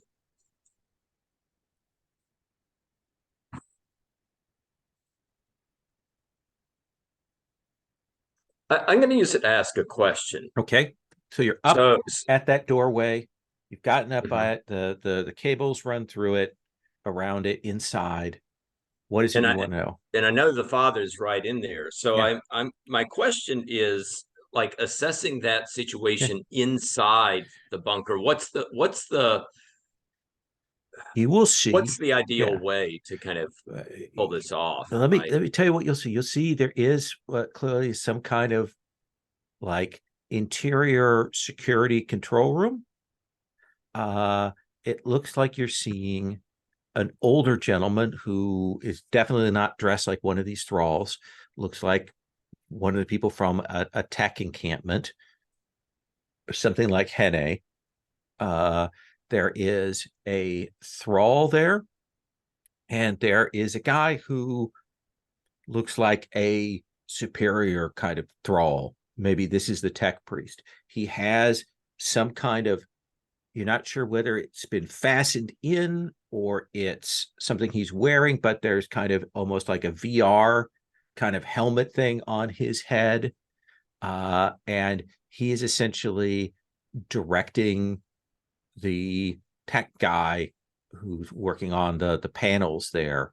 And those two seem engrossed with that, and the thrall is kind of standing around guard. Mm-hmm. Does that seem like a fair, situational? Okay.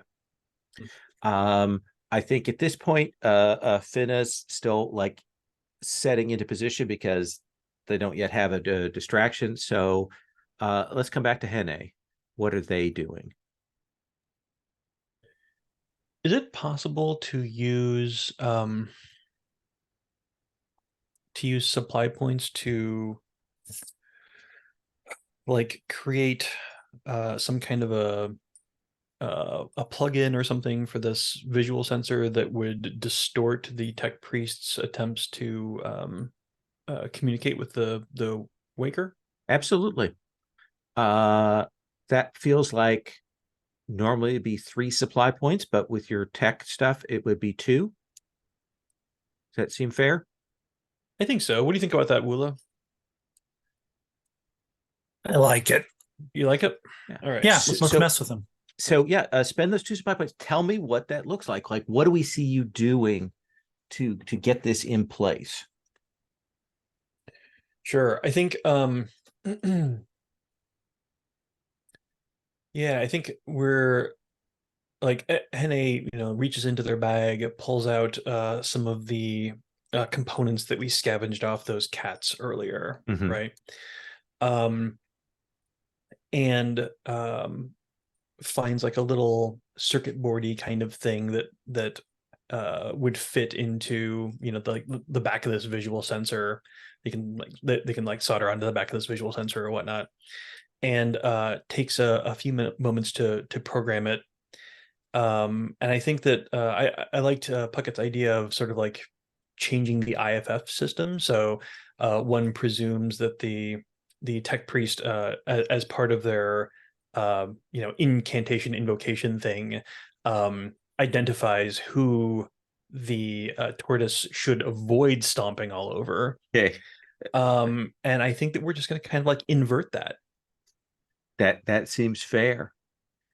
Woola, as Hene is doing this work, putting this in, getting this set, what do you want to do? You've seen at the corner of your eye that Laz has snuck their way into the bunker. We still got those 2 thralls out here. What are you doing? Well, the first thing that I'm doing is trying not to giggle loud enough that anybody can hear me, because I'm just absolutely tickled by this. But the second thing is, I'm assuming, Laz, that we worked out a signal for when you're in position and I can start taking on those thralls to give Finna a chance to rescue the prisoner. Have you given that signal yet, or are you giving it, or? It would be a signal for when I have the prisoner. I don't have the prisoner released yet. It's Okay. yeah. So what I would like to do is get in a tactically advantageous position that would give me clear line of sight along with protection on the thralls that are outside. Yeah, that's certainly creating a truth here. So that would be, I think, quickness plus sneak or quickness plus survive, or move. Either any of those would seem fair to me. Let me see what I'm looking at here. Quickness plus move or survive. Or yeah, let's do move. Okay. So that is 8 and 2. Roll 2d20. So that's a success. How many successes do I need? For this, you just need difficulty 1 for this. Okay. Yeah. So is it fair to say perfect position? Yep.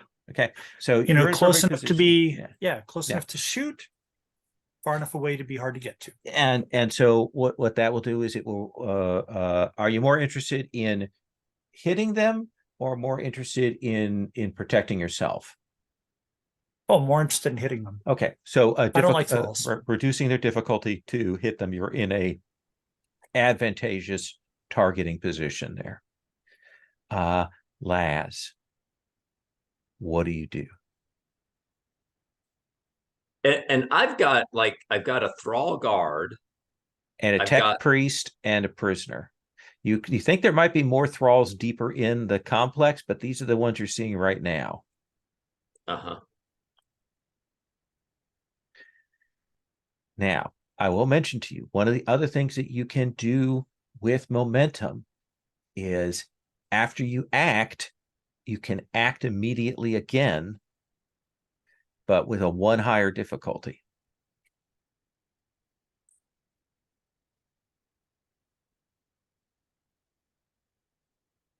Yeah, I'm debating whether I just go and take on the guard and try to get out, or whether I try to create some diversion first. Um, uh, I'm gonna try. I'm gonna try to take out that guard. Okay. Let's see what happens right now. The difficulty, because you've got surprise, you've made that stealth roll. Right now, the difficulty is 0. Mhm. So you just need a success to hit him. Yeah. And I think I'll spend some spirit on this. Okay. Let me go on and spend a couple spirit. Okay. So that'll take me down to 2 spirit, but this seems pretty important to I'm me. enjoying this. Yeah, I like where this is going. All right, and then I'll roll 4. Quickness and fight. All right.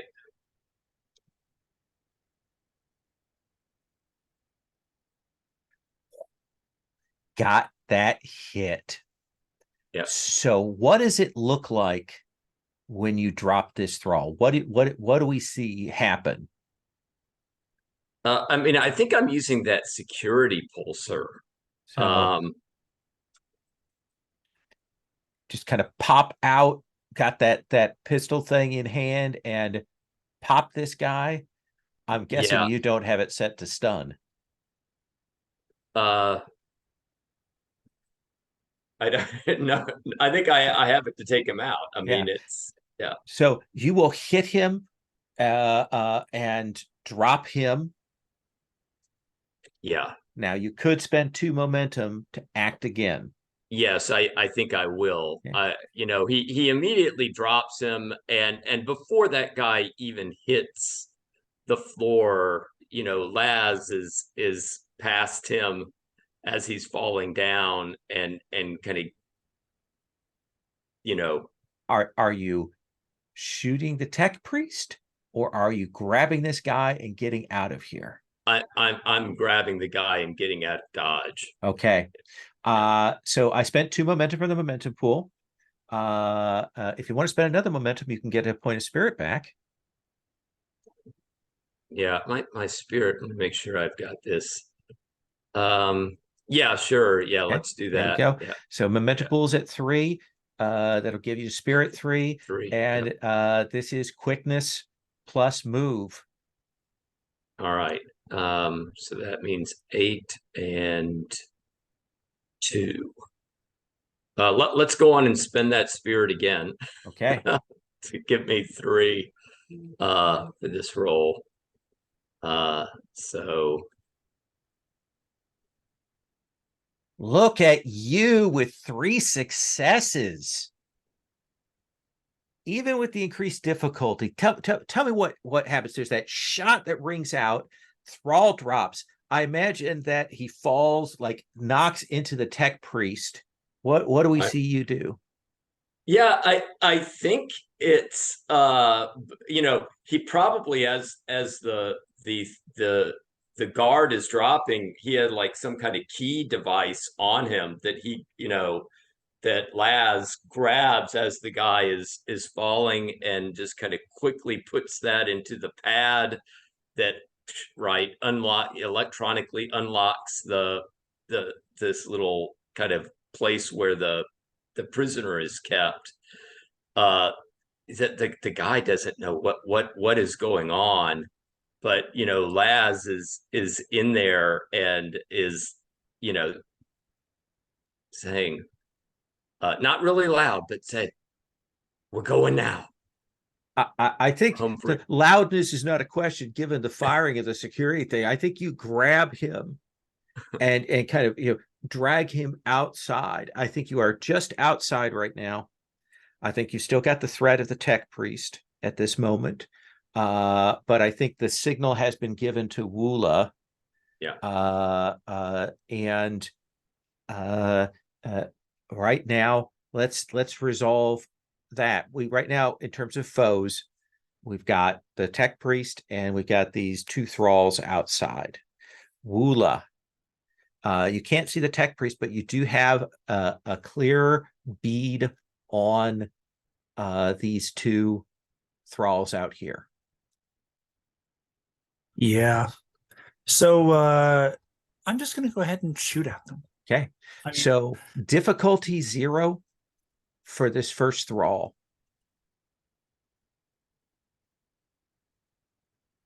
that's absolutely an awful roll, and I am going to spend 2 spirit to re-roll. Okay.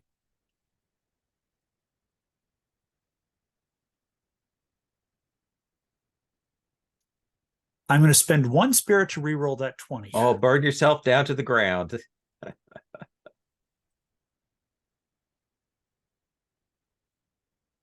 All right, so there's a 2 and a 4. 2 and a 4.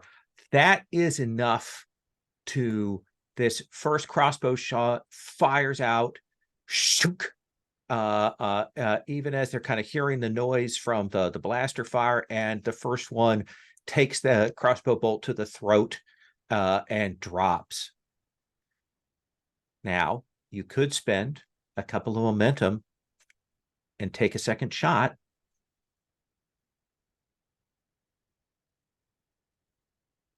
Losing money if I don't, right? You're losing money if you don't. Absolutely.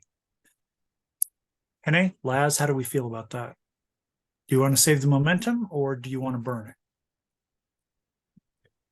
I would, at this point, I'd say burn it. Burn it. Burn it all. All right, let's burn it. Okay. So there's 2d20. So nice, I'm doing it twice. Okay. That is a 9 and a 12. Do you want to spend the last momentum to give yourself back a point of spirit? Yeah, and I want to reroll the 12. Oh, I thought you might. You could just go down to 0 spirit. Yeah, but then I'd be leaving you without any backup.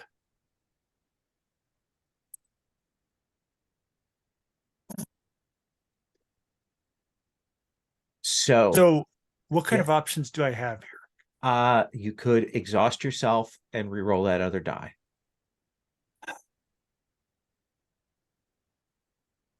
You know what?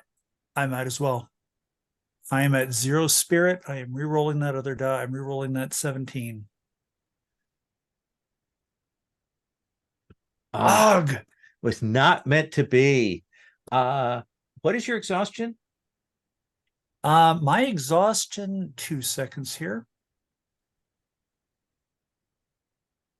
When my spirit reaches 0, I automatically fail on all resolve tests and add +1 difficulty to all other tests. So I think there is that shot. You take that perfect shot and drop the 1, and then you turn to the other, and it goes so wide. And I think that kind of takes a little bit of the momentum out of you there. Hene, I'm going to have you go, and then we are going to have some bad guys go. That sounds fair enough. So from where Hene is right now, you probably have line of sight on this other thrall that is going to be rushing Woola. Who's gonna be rushing Woola? Yeah. Okay, that's kind of what I thought. We'll go ahead and we'll take the hunting pulsar down and make that shot. Okay. Now I got a question for you.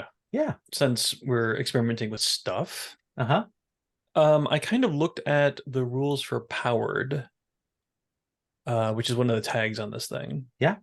And it makes it read like I can just replace a die that I rolled with a 1. Oh, I forgot about that. Yeah, now that you mention that, yeah, you can thank you. A lot of mechanics I'm trying to keep track of, but yeah, No, totally. essentially you can spend it, you turn one of your dice to a 1, and then you roll the other die. Yeah. Wow. Okay. And that's post roll, right? So I can choose to do that afterwards. No, you have to choose to do that before you roll.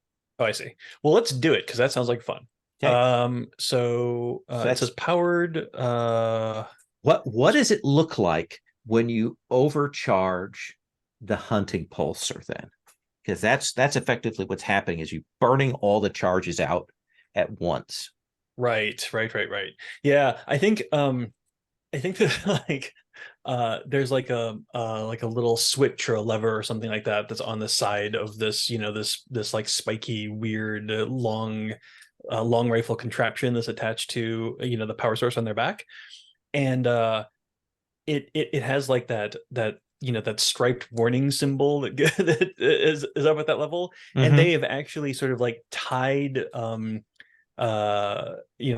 tied some cord or something around it so that you can't accidentally do it. So the first thing they do is they take a knife and they like flip it under there, they break that cord, yank that lever all the way to the back. You can see the power cell on the backpack start to whine, right? And they aim this thing at the remaining thrall, and they're gonna let loose. Okay. So roll me an additional d20.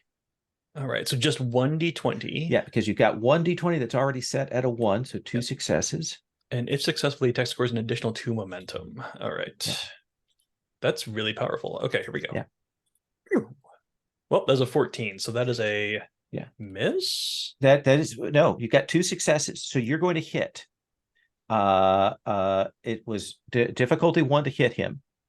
Okay. So you're gonna get re-roll it. I know. I see. Yeah. That. Why not? Let's. I'm gonna spend a spirit, and we'll re-roll that. No. You still hit. You've still got 3 momentum now because of the bonus momentum you can put in the pool. Cool. And what does it look like when a hunting pulsar turned to 11 hits a person and removes them from the scene? Right. Yeah, I think there's just this like blinding flash of energy, this like very wide beam kind of goes whomp, and when we look back over there, I think we're just going to see a pair of smoking boots. Okay. And I think you hear Finnick go, "Oh, holy scrap!" Like when he sees that happen. He'll run over to the prisoner and start grabbing to pull them away. Laz, you've run out. You've got the prisoner with you, and kind of out of the corner of your eye as you're trying to get to that panel to like hit the thing to shut it. You'll see that tech priest is kind of rushed out, and you'll see him pull back with this electro spear, and he throws it at you. So I need you to make a quickness plus survive roll. I think I'm going to spend a spirit. Okay. So that'll take me down to 1 spirit. Okay. So 3d20. I also spent my last threat to hit you.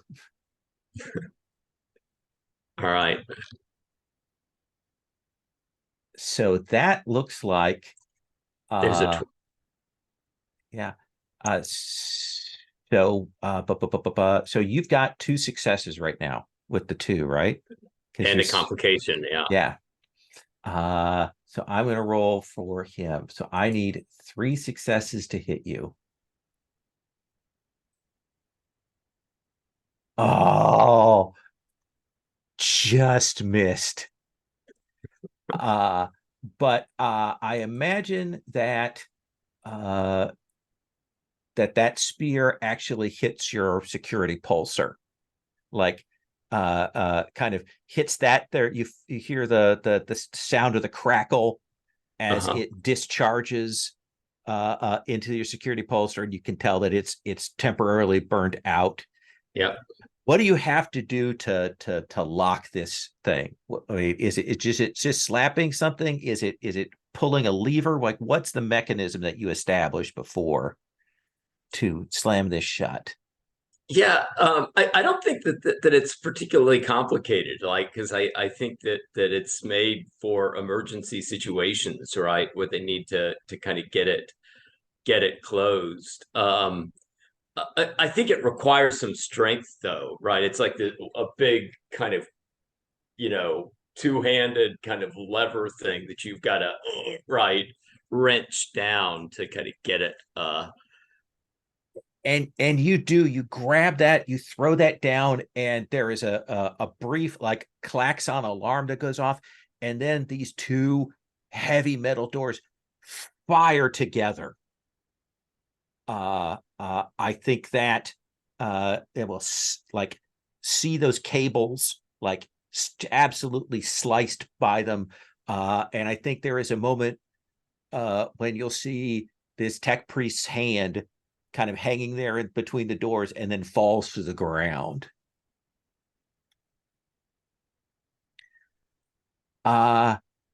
So Hene, well, are you going to fire the gun at the bunker, or are you more interested in getting everybody out of here right away? I think I'm probably more interested in getting everyone out of here right away. So I think everybody would grab Woola. Woola, you're a little exhausted right now. Laz, you've got the prisoner, and we will see the group of you taking off. And I imagine there will be a beat, a few minutes later, where we will see the tech priest coming out, looking at his people, calling out the rest of his thralls that are in there. They'll pour out, calls back his scouts, and then we'll see him go over and light up the glyph on the tortoise. And I imagine all we hear is the crunching. Maybe a few screams of the thralls as the Blastoise rolls forward over them. Or let's go to epilogues. Woola, yeah, even a Wilhelm scream, definitely. Woola, what do you want for us to see in the immediate aftermath or down the road for Woola here?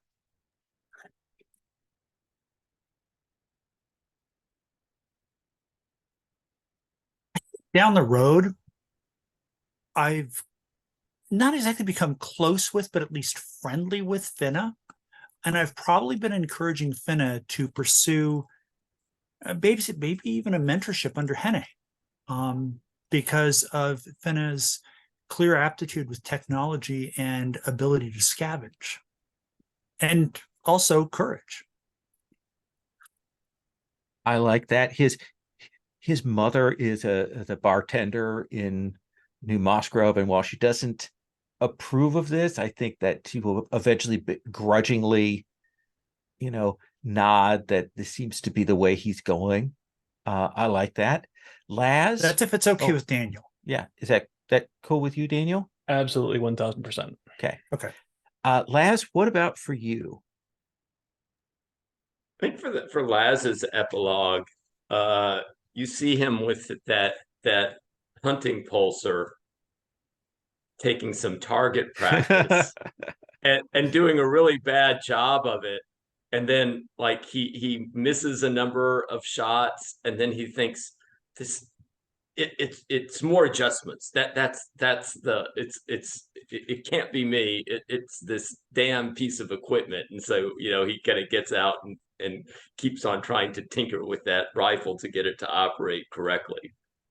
I imagine building little scopes and things with the scrap and trying to get that right. That seems perfect. And Hene, what about for you? I think at some point in the future, we see Finna, is that right?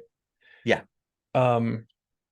He's up on top of, like, a hill or something, and he's drawing a sketch of this tortoise waker. And from a distance, from a safe distance, obviously, right? Mhm. It's out in a field doing its thing, whatever. And it comes he comes back with the sketch into like a little cave, and there is Hene laying on a bed, obviously very, very diminished. And Finna excitedly shows Hene the drawings that he made, and Hene smiles weakly and coughs, and it sounds worse than it's ever sounded in the past. And I think that, like, the camera kind of fades out as they talk for a while, and when it comes back in, Finna is walking out of the cave. He's got some tears in his eyes, and he's holding the card, the card necklace, Mhm. and he takes it and he puts it around his own neck. Nice. Nice. That's our two shot. Thank you all very much for coming here and letting me try out this system, get a sense of what it is. I would like to do a quick stars, thoughts, that kind of thing here. Puckett, can I start with you? Absolutely. Stars to everybody. I mean, I know that's kind of like a tired way to put it, but I really appreciated the spirit of collaboration and how we were just like yes-anding and Mhm. building on other people's ideas and suggesting things. And it's just it felt like an actual small squad that's used to working together. Like we all know each other's the stuff we're good at and the stuff that we are perhaps less good at. And like everybody just seemed to be compensating for everybody else's weaknesses and enhancing everybody else's strengths. So that was a lot of fun. Daniel, I think this is the first time we've played together. I'm not entirely sure.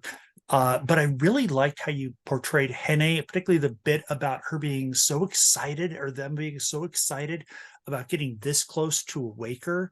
And then your epilogue was just like, oh God, stab me in the heart, why don't you? And Robbie, just the ongoing, like I could just picture Laz smacking the side of the pulsar, like, come on, you can, the sights have got to be off on this thing. That's what's going on. It's the gun, it's not me. And that was just like this kind of an almost an ongoing theme throughout the session. And I loved that kind of bit of comedy that you threw in. So yeah. And Lowell, it's always a pleasure. I mean, anytime you want to run a 2-shot or a 1-shot or something like that to try something out, and you need a willing test subject, participant, just let me know. Always Awesome. happy to Awesome. participate. Yeah. Robbie.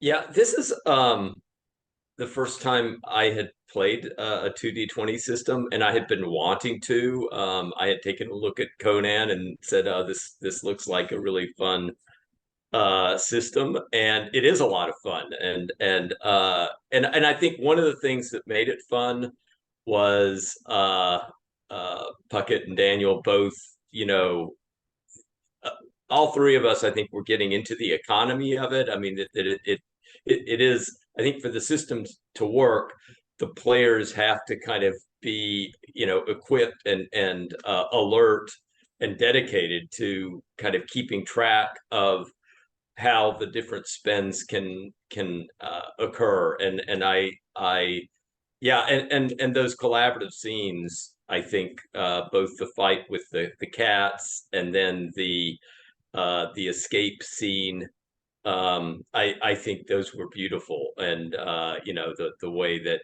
right, people were doing different things in those scenes, but there was something that seemed very I mean, it was very kind of this collaborative group action sequence, and I think it really sung in those scenes, the system. And but I think it had to do also with the people at the table Mhm. who were kind of working the system, right, to get it to sing like that. Awesome. I think you're absolutely right on the money on that. Yeah. Yeah. And Daniel. Yeah, so first of all, star for you, Lowell, for running this and for teaching us so patiently as you always do. I really appreciate that.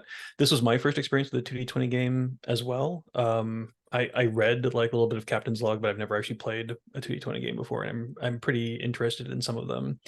I really was surprised pleasantly by the system, so a star for the system. I really liked like the ability to add truths, Mhm. and they're also like not super difficult to add. Like 2 momentum is not a huge ask. Right.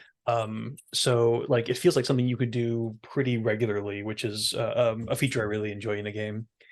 Um, for both Robbie and Puckett, my individual stars for both of you. That sounds weird, but is that I really liked the way that you both made characters that were immediately understandable. Like when Woola went really hard on sort of the defense of the community in the first session, that was telling me so much about Woola's character, right? When Woola wanted to go immediately to oh, I forget what the name of the town is now, but the town to warn them instead of chasing after the Waker, like that told me so much about Woola's character right then.